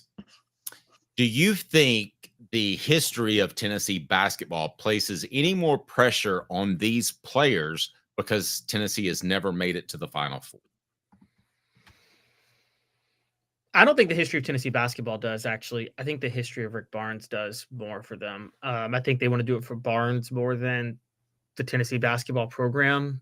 Now, that may not be what some people want to hear, but I think Zakai Ziegler is a guy. Let's be honest, Dave. Zakai Ziegler wants to do this for Rick Barnes. He loves Tennessee fans. They have helped him out a lot when he had his house burned and things like that. But like Ziegler, Meshack, and those guys, they want this for Barnes. They love that guy. I completely agree. Now, let me ask you this, and it makes no sense, but is there a part of you that expects, before we get to those losses, is there a part of you that expects Tennessee to fall short because they're Tennessee and it's basketball? Yes. And there's a part of me that expects them to fall short because they're Rick Barnes, Tennessee and Rick Barnes. Okay. So like, it's like not a good combination of underachieving in the NCAA tournament, is it? Now, I'm with you. I mean, it makes no sense. It's just a jersey. It's just a school. It doesn't make any sense, but there's just a part of me that's just like, oh man, it's Tennessee and it's March. It's not going to work out well. But let's get into 4 downs, the most painful losses, most forgettable losses in Tennessee basketball history. Coop, tell us what to do. Cooper Mays here. Hit like and subscribe. All right. 4 downs is now what down, Coop? Coop here. First down. All right. This one's pretty painful. The 2000 loss to North Carolina. To me, this is the all-time most painful one. I think it was the most talented team that Tennessee's ever fielded. They made it to the Sweet 16. They would have faced Tulsa in the next game and likely advanced to the Final Four. It was all set up for them. Now, as it turns out, I think Tulsa actually advanced to the Final Four that year. They won the next game. So it's not a gimme by any stretch of the imagination. But it seemed to be all laid out there for Tennessee. Now, we'll talk about the Ohio State loss. But I guess since I was at the North Carolina loss and I saw that and the pain that those players went through and the fact that it was fluky, North Carolina was not going to play Julius Peppers until Brendan Hayward got in foul trouble. And so they put Peppers in there, and he was a matchup nightmare. To me, because of the circumstances around it, this to me is by far the most painful. We don't necessarily have to rank them, but what do you remember about that game, Caleb? So I actually, funny enough, don't remember. That was the first year I ever did a bracket. And believe it or not, I had Tennessee upsetting Stanford in the Sweet 16. So I had them as an Elite 8 team. And then when I saw North Carolina upset Stanford, I'm like, well, I got the Stanford-North Carolina game wrong, but I'm golden for my Tennessee Elite 8 upset pick. And for those who don't know, for our younger viewers, that's not the North Carolina you think of. That was an 8 seed North. That was like this year's North Carolina team more than anything. They were in between Dean Smith and Roy Williams, and they were just kind of out. They were like Tennessee's football program between Philip Fulmer and Josh Heupel during this time. And Tennessee had a 9-point lead. They choked it away. By the way, Dave, no, North Carolina actually beat Tulsa the next week. They went to the Final Four. And okay, I'm sorry. No, it's okay, because here's what's crazy. Tennessee beats Tulsa. They had to play Florida. Tennessee beat Florida. They swept Florida that year. So they might have gone to the national title game. Now, they probably are not beating Michigan State in the national title game, but they're getting there. And truth be told, yeah, that was a... Boy, but wouldn't you... A Tom Izzo team is kind of like a Rick Barnes team. I would have enjoyed watching Tennessee's athleticism against a Michigan State team. I agree they're probably not going to lose, but because of the athleticism, you have a shooter's chance. You do have it. That's a good point. You do have a shooter's chance, but you don't have a puncher's chance if you want to use a boxing analogy. You just talk about Julius Peppers. Tom Izzo teams have Tom Izzo, whatever else you want to say about him, because he's only got one national title. I think that's kind of overrated. He's always in there, and actually winning it's kind of more based on luck. Tom Izzo has the most skilled big men in the tournament every single year. And does anybody believe that Jerry Green could have coached dealing with skilled big men if he couldn't figure out how to adjust to Julius Peppers on the court? No, it wasn't going to work out. First down brought to you by Newbert Collision Center. For nearly 50 years, Newbert Collision Center has been East Tennessee's best choice for quality repair work and fantastic customer service. JoeNewbertCollision.com. The link is down below, JoeNewbertCollision.com. Cooper Mays here. Second down. Second down is the 2007 loss to Ohio State. I have to be honest. I was in a very good situation, let's just say, with some friends. I wasn't covering Tennessee basketball at the time. I was working for the News Sentinel. So I wasn't around to see the heartbreak, and I watched the game with my friends, but it was a very good night. So it offset that Ohio State loss. If you want to argue that the Ohio State loss is more painful than the North Carolina loss, you certainly have a pulpit to stand upon, Caleb. You know what's so similar about these two losses? Before I get to what hurts about the Ohio State loss most, you want to know what's really similar? That Tennessee had the lead. That Tennessee had the lead, and that the losses actually didn't hurt as much in the moment. They hurt more retroactively. Now, let me explain. 2000, when they lost to North Carolina, Dave, you knew they lost to North Carolina, but you looked at the roster and you said, this team has everybody back next year. They're going to be dominant again. And then they got as high as number 4. The only reason that loss hurts more is because the next year's team flamed out and then lost to Charlotte in the NCAA tournament. That's not what the next year's team after this one did. Okay, Bruce Pearl would never let that happen. But this team lost to Ohio State. They blew a 20-point lead. It was painful. It was sickening. Had they won that game, they would have gone to play Memphis in the next round. They had beaten Memphis by 20 earlier in the year. But the reason that loss didn't hurt is Dane Bradshaw was the only player that team was losing. Not only were they losing Dane Bradshaw, Dave, they were getting J.P. Prince and Tyler Smith the next year. So you thought, wow, like, okay, they were getting J.P. Prince, Tyler Smith, and Cameron Tatum. So you're thinking, man, Sweet 16, 1-point loss, 20-point lead, tough, but got everybody back except one guy, and we add Tyler Smith and Dane and J.P. Prince. Team's going to be even more loaded. That's kind of what they thought. The only reason that loss stings now is because the next year's loss to Louisville represented the end of an era. That's what hurts the most. Yes. Pseudo Sham says, I hate to say it, but I bet against Tennessee a lot in the tournament just to have a big paycheck to help relieve the pain of loss. What the H? Come on. You can't do that. That's just wrong. No, please. I bet against my teams all the time. What? You're terrible. Just don't bet on your team. Just don't even bet either way. Nope. Tennessee center Cooper Mays here. Third down. Third down is this, and that is the 2019 loss to Purdue. That one's pretty fresh. This is the most heartbreaking one for me. You talk about 2000 and 2007, but again, both those teams had everybody coming back the next year.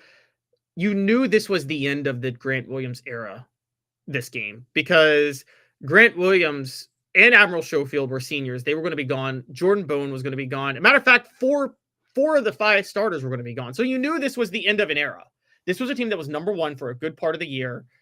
And there was a terrible call that cost them that game.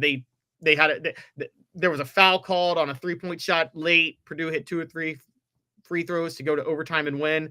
And I think there was a foul out on Tennessee. I think it was it Schofield who fouled out? I think so. But this one was the most painful for me because this team would have gone to the Elite 8. They would have played Virginia in the next round, Dave, and I think they could have beaten Virginia. And this one, it wasn't just a loss. It was the end of an era. And I think that's what hurt the most, was seeing how that played out. I'm going to let Amy lead us into our next one. All SEC center Cooper Mays here. Fourth down. My most painful loss memory was the second time Ralph Sampson beat us in the tournament. It was the first time I remember crying after a loss. Wow, that one's pretty brutal. I want to get to last year's Purdue game as well, too. But I have to be honest, Amy, you might have a year or two on me. I didn't realize that they lost to Ralph Sampson twice. That's a bad darn draw.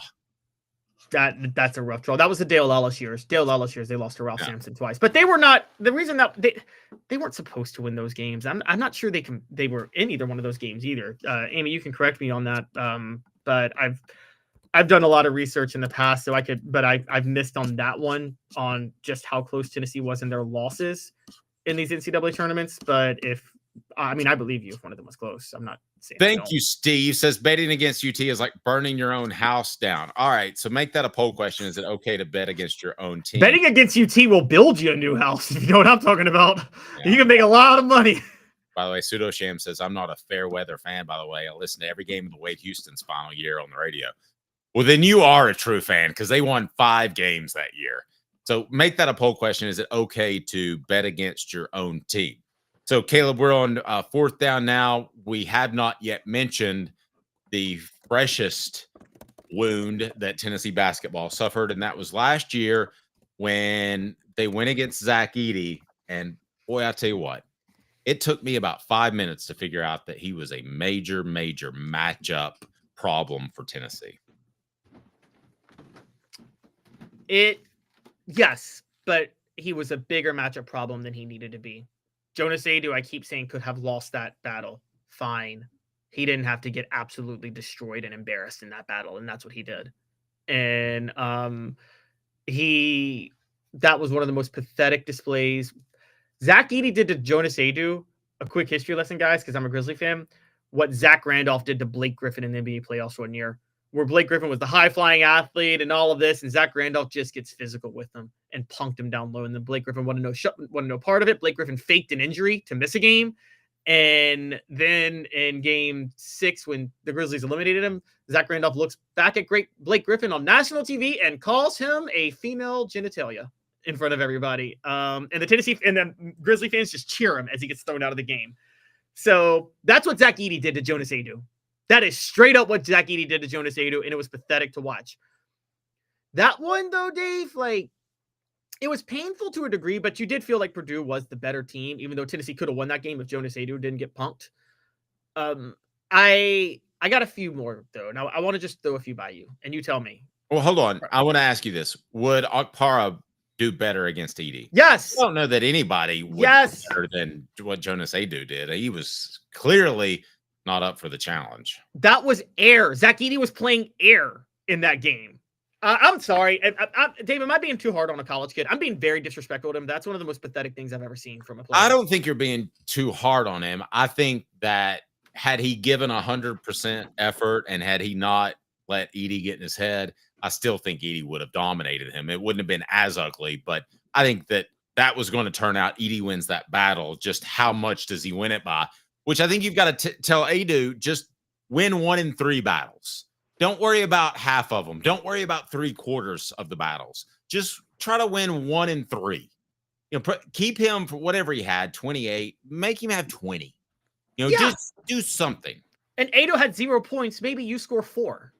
If you score 4 and Edey scores 20, that's enough for Dalton Connect to win the game. This reminds me of Isaiah Thomas said this one time, Dave. I don't know if you know this, but the Jordan rules. You want to know what he actually said in an interview? What's that?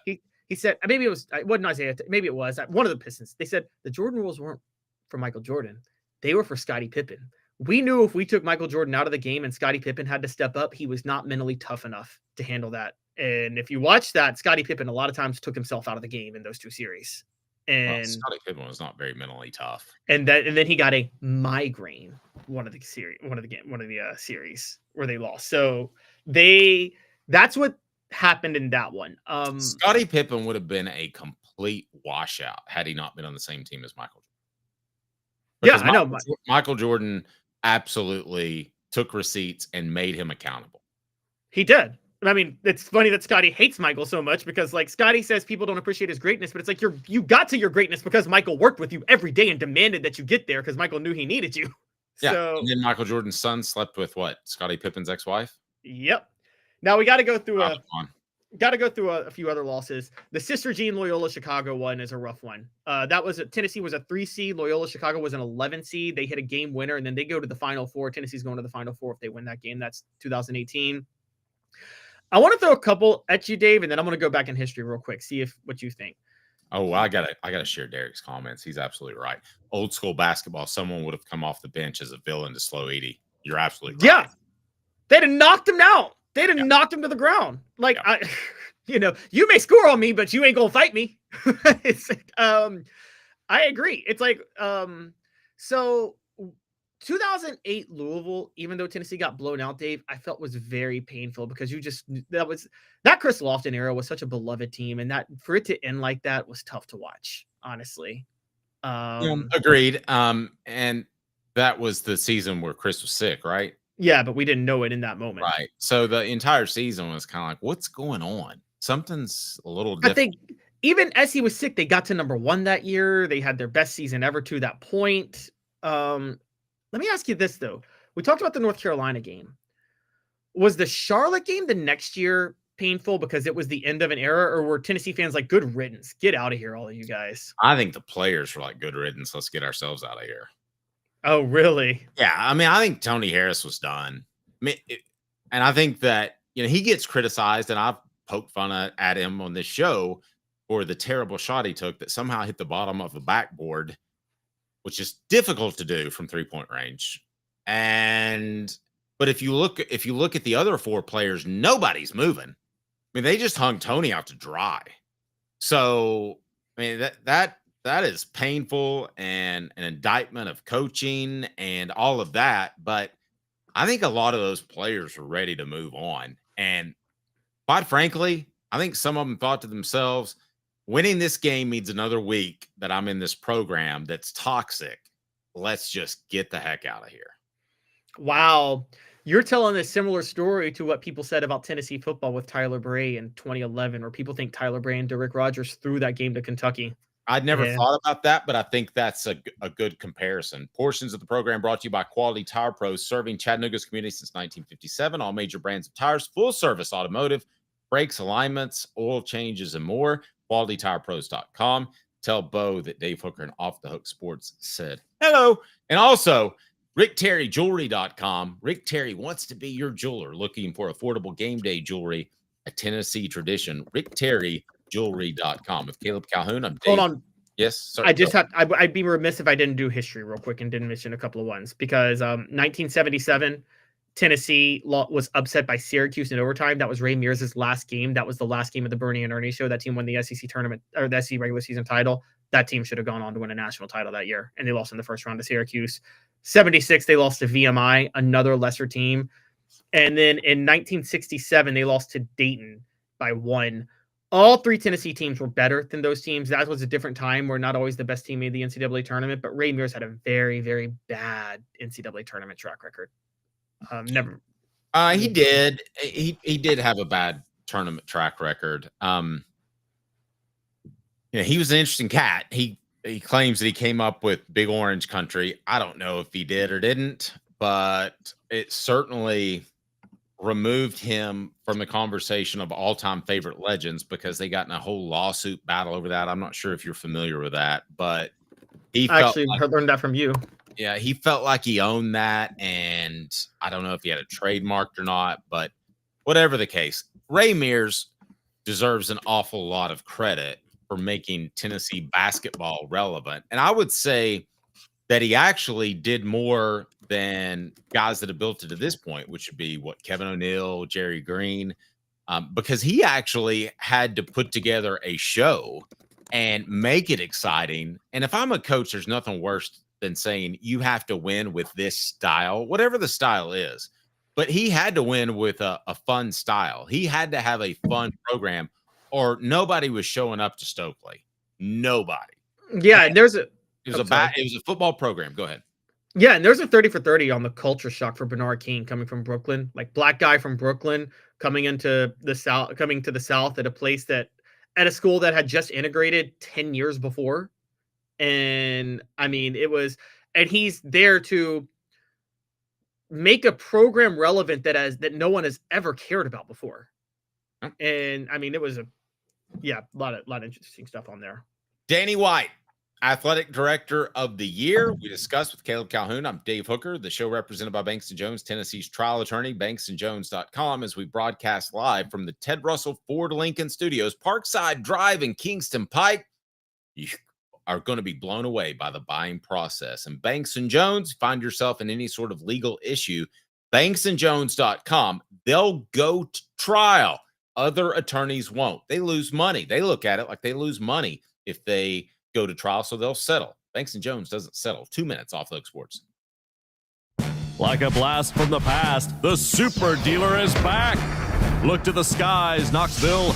The Super Dealer is fighting for price, service, and the American-made. Ted Russell Ford is East Tennessee's #1 volume Ford dealer. Save up to $4,350 on a new Ford F-150 XLT, or get into a new Ford Ranger XLT with no payments for 90 days. Come see the Super Dealer today at either Ted Russell Ford location, Parkside Drive or Kingston Pike.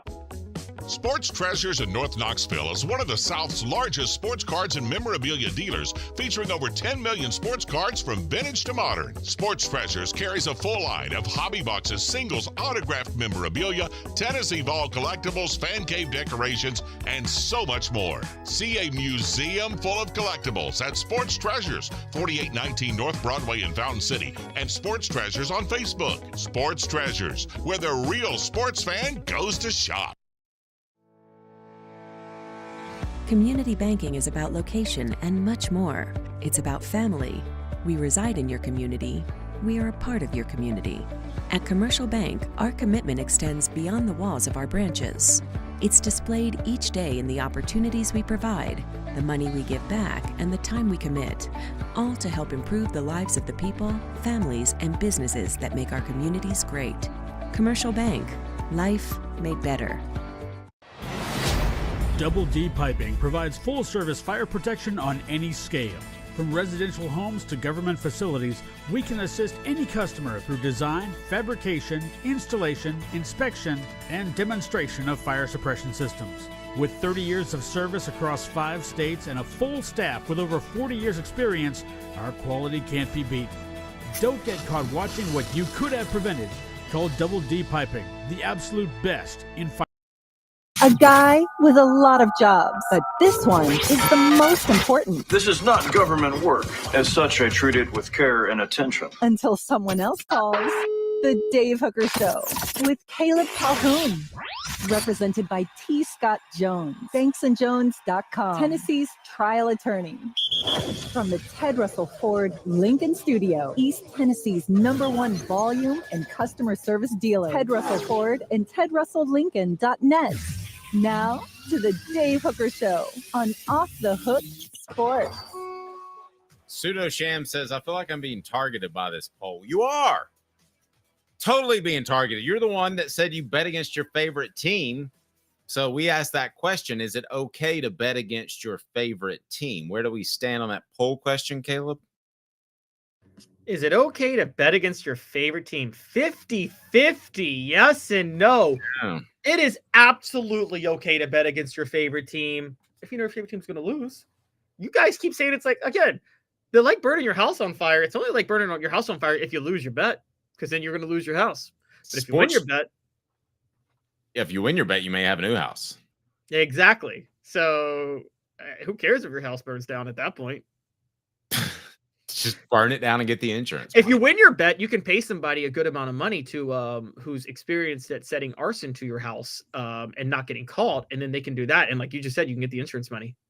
Had a family member's neighbor that got caught burning their own house down. Really? That was interesting, because I stayed with this family member a lot during the summer because they had kids of my age, and yes. Basically his house burned down, and it burned down like really fast, and everybody kind of wondered a little bit. And as it turned out, he had gas cans in the garage, and the reason it burned down is because there was all kinds of fuel for the flame to catch fire to. You'll catch fire at Sports Treasures, carrying over 5 million sports treasures and so much more. They've also got the card pools. Follow on Facebook for the best sports memorabilia right down below. The link is there. Sports Treasures TN, Sports Treasures TN on Facebook. So the some Cruton, or no, let's go ahead and get to this if we don't care. Let's go to Danny White being named the Athletic Director of the Year, a finalist that I have seen, and I believe he also won that as well. So let me ask you this. We'll begin here. What do you make of Danny White's time as Tennessee's athletic director? I think most people would say it's absolutely fantastic. He has been named the finalist for Athletic Director of the Year by the Sports Business Journal. I think most people would say it's been an A+. You? I think Danny White's done an incredible job. He's a finalist for Athletic Director of the Year by the Sports Business Journal, and I think he's done an incredible job as athletic director. I feel like there's a butt coming. I think he's getting credit for a lot of other stuff that was happening.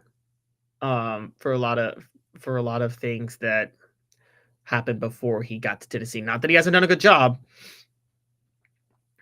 let me break it down to you this way, Dave. I'm a historian. I study history. Most presidents, pretty much all presidents who have high approvals because people are happy about the economy.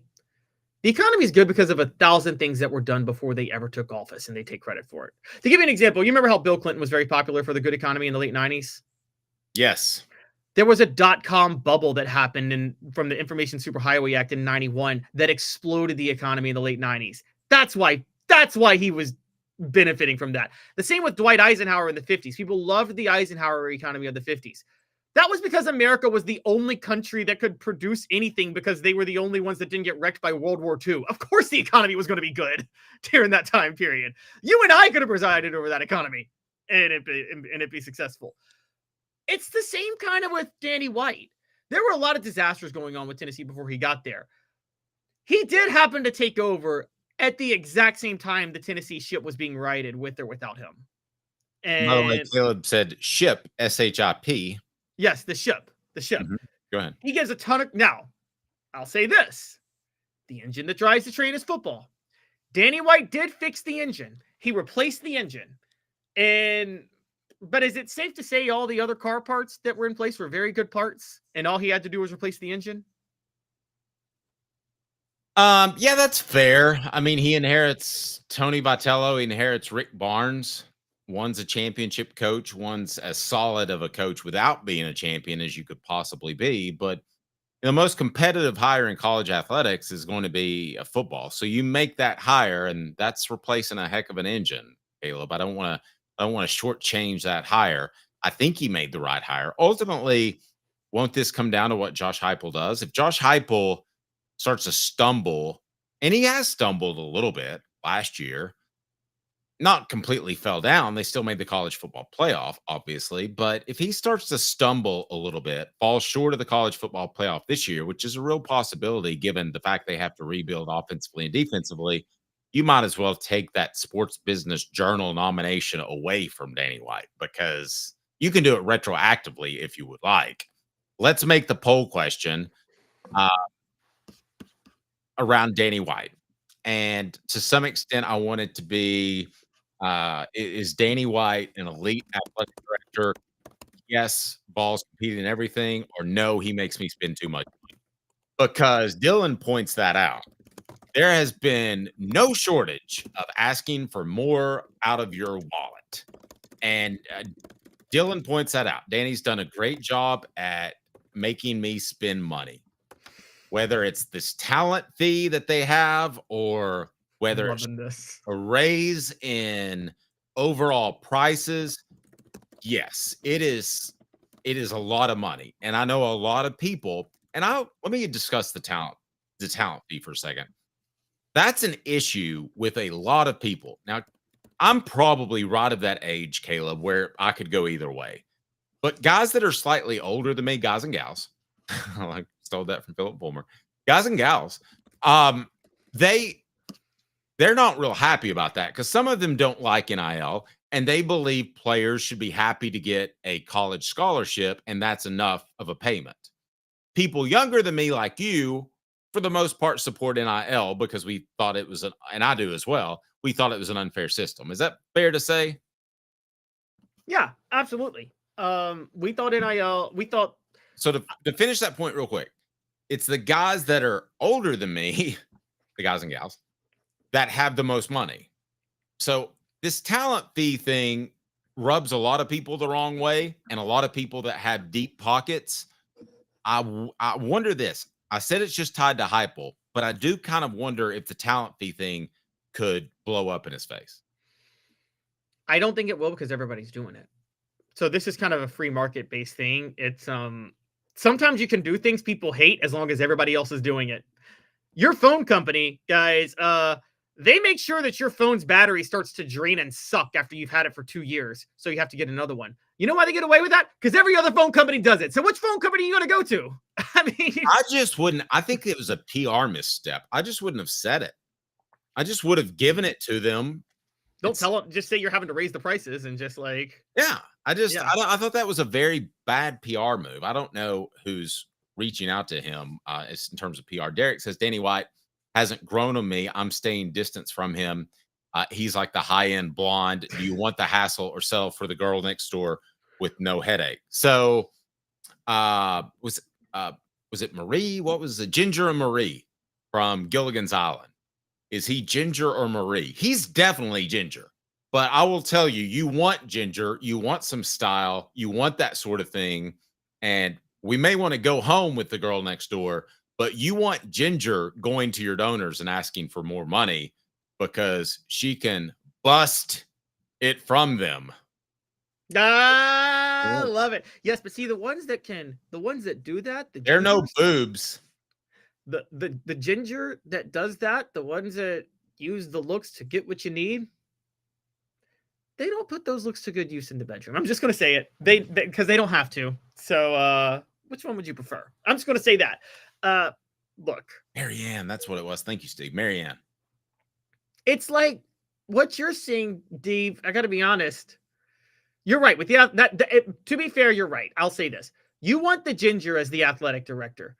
You want that's not wifey material, though. But the football coach is the wife, right? The football coach is the wife. The athletic director is the business partner.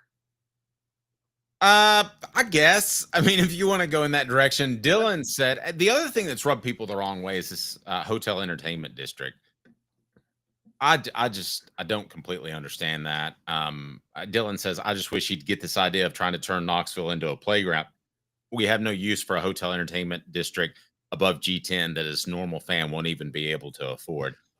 I'm not sure how this whole thing goes down because I may not be around to see it, but at some point that whole thing's going to be 20 years old. And how does it age? Because you don't have a lot of space there. Are you tearing it down in 20 years and rebuilding it? Or, I mean, they only use the Georgia Dome, which was a state-of-the-art facility for 25 years. Exactly. No, that's a great Steve, point. you're absolutely right. Sorry to sidetrack you. I was in love with Samantha from Bewitched. I watched Bewitched just recently. It is unbelievable. What you know what? And you know what's funny? You say that about the entertainment district because like this is a part of college football that's like it's one of the best parts about it. And we're losing this. We've already lost the bowl games and the value of the regular season, and now Danny White's part of us losing this. Sports operates under the philosophy of newer is always better, right? Mm-hmm. Barney from How I Met Your Mother said that newer is always better. Newer is only better in the moment, but eventually you got to think of something that's going to be vintage. Neyland Stadium is vintage, right? And the vintage is way more in college football. Wouldn't you agree, Dave, more than any other sport has embraced vintage? Every stadium pretty much is vintage. Yes. Why do you guys think Wrigley Field and Fenway still draw a ton of fans? They ain't the nicest stadiums, if you really think about it. They're vintage. People love it. And they hold that dear to their hearts. What you're right. What Tennessee's doing with the entertainment district, it's going to be so cool and novel for 5 years. And then what's going to happen? And you're obstructing one of the best, most scenic views in college football with a tall. Here's Danny White's big problem. I'll tell you what Danny White's biggest problem is. Maybe an athletic director needs to do this, maybe not.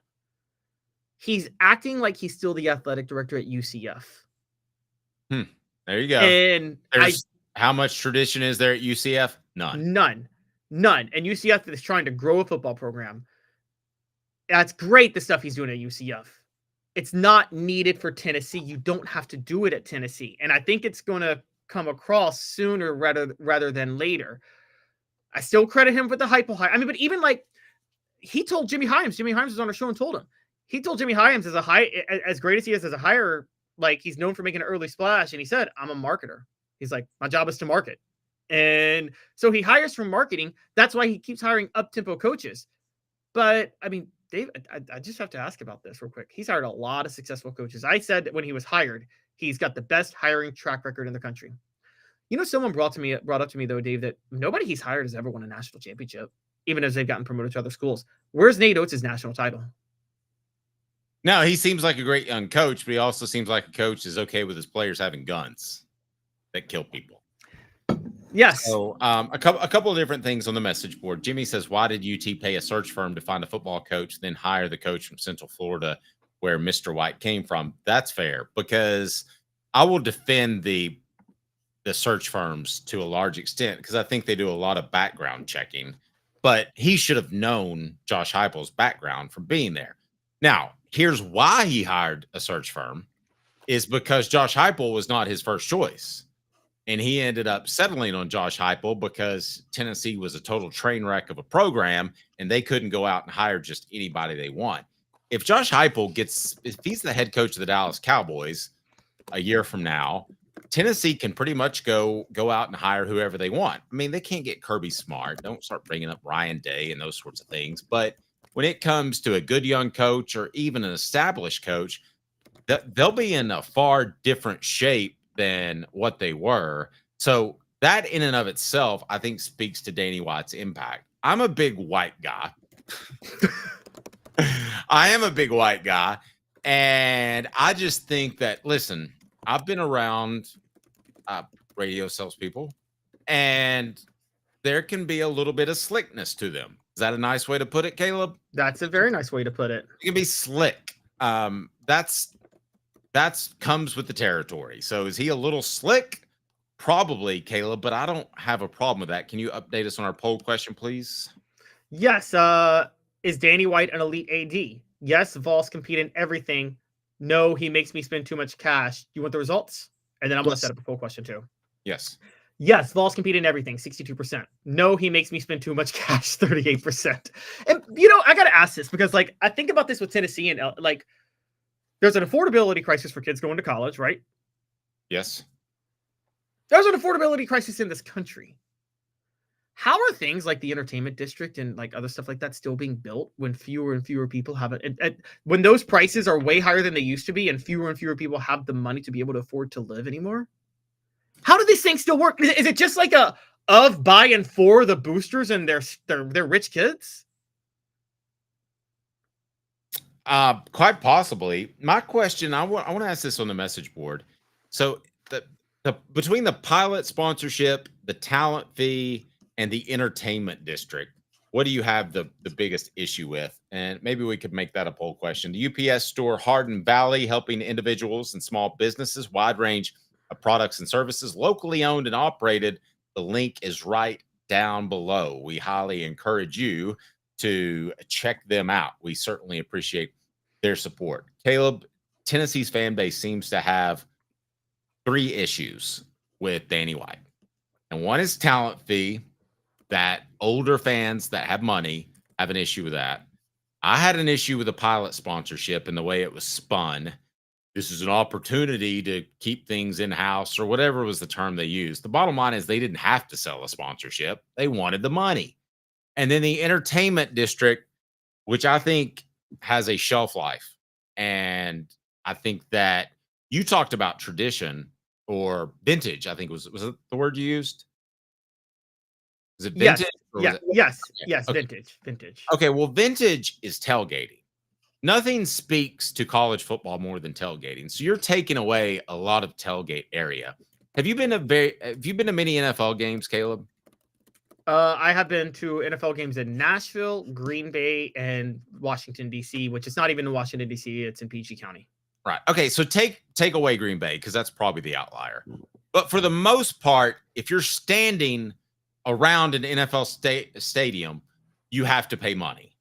You either what they do is they make sure that you're not allowed to have alcohol. You have limited space to be able to tailgate. Tailgating around an NFL stadium means spending a lot of money.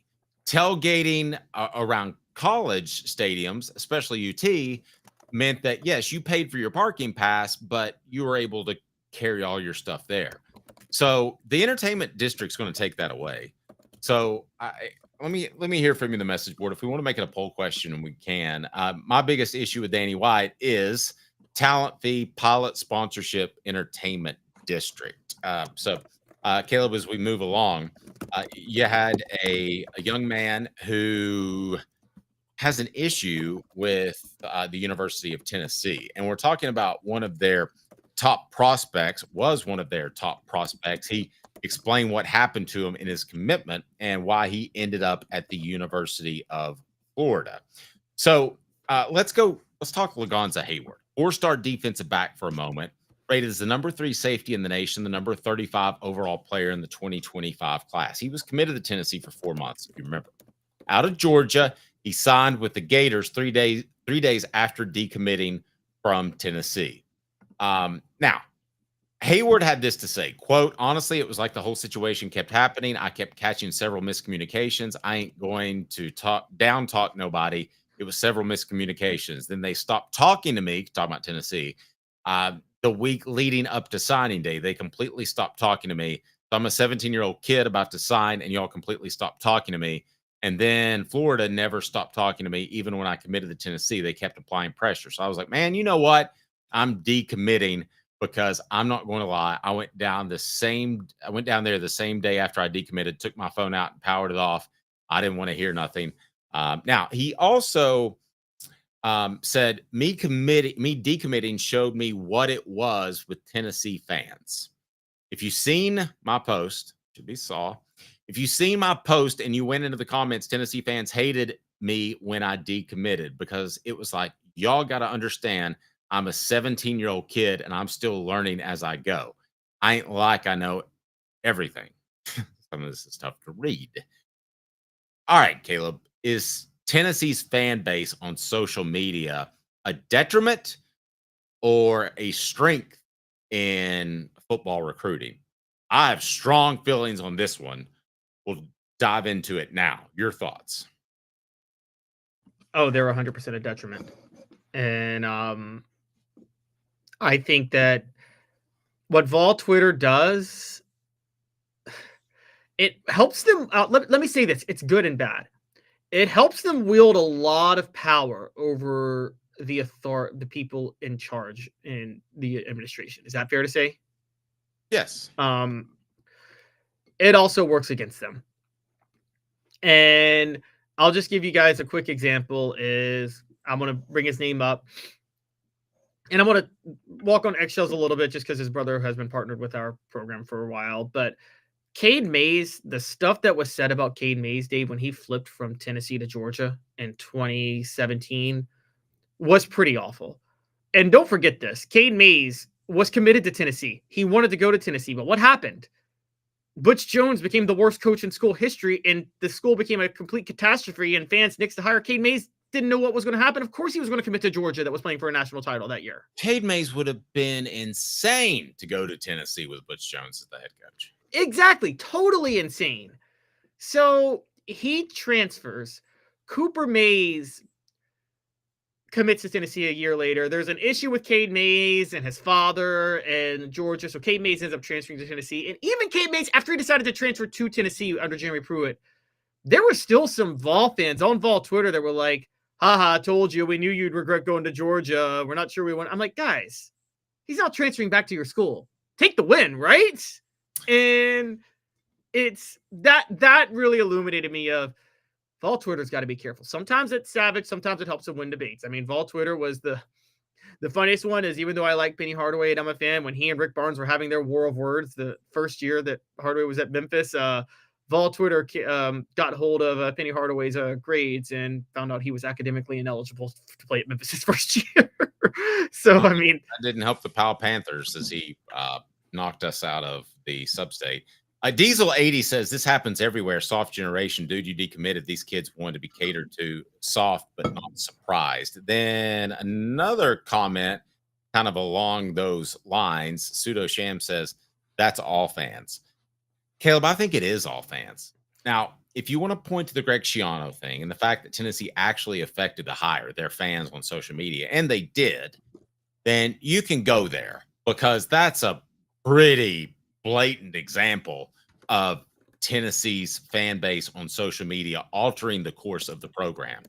However, I would argue that was a very special circumstance that if Ohio State or Texas or any other big football powerhouse went through the same thing that Tennessee fans had gone through, they would have found a reason to hate on Greg Schiano. So that I don't blame that on the fans. So I'm taking that out of the equation. You can put it back in if you want, Caleb. But I think all fans are like this at different schools.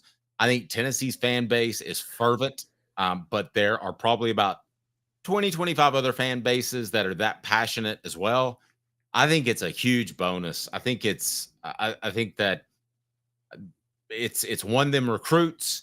I think the fact that because if you want to take the social media aspect out of it, you've got to take the social for real aspect in it. And that is Tennessee fans show up and they love recruiting so much that they scream the players' names during the Vol walk. I don't think that happens at just any place, Caleb. That passion has landed Tennessee prospects, no question about it. Okay, so Tennessee, here's why it works against Vol Twitter a lot, or Vol Twitter can work against the school a lot. I don't think Tennessee's any more obnoxious or more passionate than any other school. Dave, here's the difference. Tennessee is probably the strongest combination of passion and online presence. Put it that way.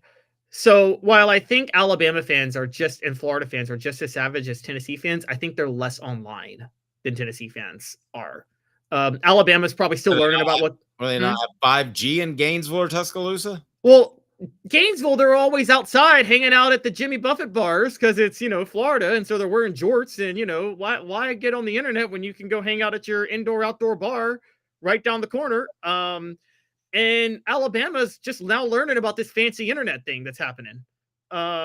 So between the two of them, look, this is okay. I'm semi-joking, but Dave, I know this because I can go back through history. Because Shannon Terry has told stories about how he built Rivals and 247 and On3. What's the difference in all three of them? On3 is player-centric. 247 was Google algorithm. Rivals was community forums. You like Rivals forums, Dave? When he built Rivals, that was built for people who already knew what the site was. Does that make sense? Yes. Like, you didn't stumble across it. You learned about it and you joined message boards. Tennessee had one of the first, most robust, potent message boards of anybody. And that was on Rivals. Their online presence was huge. And that was in the early 2000s when, Tennessee was a little more advanced with the internet. I mean, they had a senator who invented the internet, who became vice president. And who ran for president. But the Tennessee was much more involved in there. And Diesel has a good point. Ohio State fans are salty too. Ohio State's one of the few that is passionate, that also knows what the internet is. Here's the problem. Outside of the SEC, fan bases that are passionate don't have a lot of other schools to hate on because it's like 2 or 3 schools in a conference, Ohio State and Michigan, something like that. It's everybody in the SEC. That's why, by the way, that's the biggest reason Ohio State Michigan is the most intense rivalry. It's not because the reason it is the biggest rivalry, Dave, is because there's nobody else in the Big Ten for them to hate or care about. So they only really care about each other, honestly. I think that Ohio State mentioning them is worthwhile because what does Tennessee have that's different from most other programs? So I think what they have is they have exclusivity. You can talk about the Titans as much as you want, but there's no competition. I can tell you the television ratings and radio ratings between the Tennessee Titans and the University of Tennessee. It's not even a comparison. Nashville is Vol country first before Titan country. Yes. You mentioned Ohio State. Now, I know that in that state, they've got Cleveland and Cincinnati, but those two teams have been hot garbage for the better part of 30 years. So everybody's an Ohio State fan. I worked for a company that was based out of Ohio, and everybody wore Ohio State stuff. And I said, when did you graduate from there? Nobody graduated from there. Nobody even went there. They just rooted for that team because their 2 NFL teams were horrible. I mean, that's what they did. So now let's throw the University of Texas out there. Who do they have? They got the Dallas Cowboys, which despite their ineptitude, they're still very popular. And they have an insane online presence. Okay, let's go to Southern California, another football powerhouse. Sorry, that's LA. Doesn't count. There's other stuff to do. Trust me, there's a lot of other stuff to do. So I think, and women, just off the top of my head, Caleb, maybe I'm missing somebody, but it feels like to me, Ohio State and Tennessee might have the 2 most passionate fan bases in terms of towing the line to being a negative as opposed to a positive. It's just off the top of my head. Yes, because of the online presence. Because you could also say Alabama and LSU, but Alabama and LSU are just less online. They're too drunk to type accurately at LSU. And but in all sincerity, the social life in Baton Rouge is significant. Going to a game is, I used to hate when girls would in high school would go to the game just to talk amongst themselves and wouldn't even watch the game. That used to drive me insane. That's LSU fans. Oh, yeah. Oh, absolutely. They show up, they've got gumbo warming up in their tailgate. They've got lots of alcohol. They might tailgate and not go to the game. Yeah, it's an event. I mean, I've never been to anything like it, Caleb. Seriously, I parked within sight of the stadium. And by the time I walked to the stadium, I passed at least 10 dance floors. That's dance floors, like laid out with 8-foot tall speakers. Sounds like, I mean, it was. I actually remember that too. Now it's funny what we're talking about. Like Florida's kind of its own thing too, in that way, where it's like a social scene going to Florida games, isn't it? They're a nouveau riche program still to this day. They show up late, and I think Derek even pointed that out on the message board. They show up late and they leave early. And they used to have this bizarre rule where you could leave during halftime and go get tanked and come back in. That made no sense. I mean, the entire student section would empty, and then they'd come back wasted. And just hammered. That sounds like a blast. Yeah, it like LSU. So yeah, that's what I mean. Those are unique. Alabama. Okay, put it this way. Here's the problem with Alabama. They're too old. Is that fair to say, to be that online? Alabama fan base. It's like what you used to say about Tennessee fan base. Alabama, even though Nick Saban's program had a lot of fans, like the heart of Alabama fandom, isn't it still the Bear Bryant days? Probably, but see, Alabama's been good for so long. It's kind of hard to remember. They were very outspoken when they're going through Mike DeBose and Mike Price. You just didn't have social media back then. Then. You had the online forums though, and they weren't on the online forums. That's what I mean. Yeah, but I actually, you bring up a good point. I think that Alabama in the 90s would have been a detriment to their football program had they had social media where you can reach out to these prospects. I think it would have been a negative. I can maybe see that because in the 90s, they'd all be like, well, this person didn't do it the way Bear Bryant does it. I mean, literally. Yeah, no, they look, I thought the Lady Vols were going to go the same route. This is actually where I give Danny White credit for being hired. If Danny White wasn't the man on the job, going back to that, where Vol Twitter could have been a disaster. And see, you notice this, Lady Vol Twitter is a lot older than Vol Twitter, so they're less online. In the Vol community, Dave, you know this in Knoxville, and inside the Lady Vol community, oh, no. You do everything the way Pat Summitt would have done it. You hire Pat Summitt proteges, you hire people who run Pat Summitt's system, and that's how it's done, right? Yes. And Danny White said, F that, I'm getting Kim Caldwell. And someone said, Fonbaum is famous because of Bama and Auburn. He's okay. It's Also, true. He just would play one against the other when they were down. And I would say that to Paul's face, and he would say, "You're right, Dave." Well, also, I mean, yes. If you listen to the Feinbaum show, do you actually think those callers know how to get on the internet? Okay. Fair. That's what I mean. Those Alabama and Auburn fans calling into the Feinbaum show have no idea what Twitter is. Okay, they're out here saying, you got guys calling in bragging about poisoning oak trees and committing vandalism on campus and going to prison for it. Boy, you can't though. In all reality, I mean, if there was something to explode a show, you can't come up with a better scenario than that. You can't. I mean, poisoning the trees. The poor tree didn't do anything wrong. The tree doesn't know the difference between the Tigers and the Crimson Tide. It's just the tree. And remember why he did it? Remember why he did it? For two reasons. He saw them tape a Cam Newton alcohol jersey. Problem would be number one, but good. Number two, he saw somebody tape a Cam Newton jersey to the Bear Bryant statue. So what? They'll take the. And then number three, he'd heard somewhere that Auburn rolled Toomer's corner when Bear Bryant died.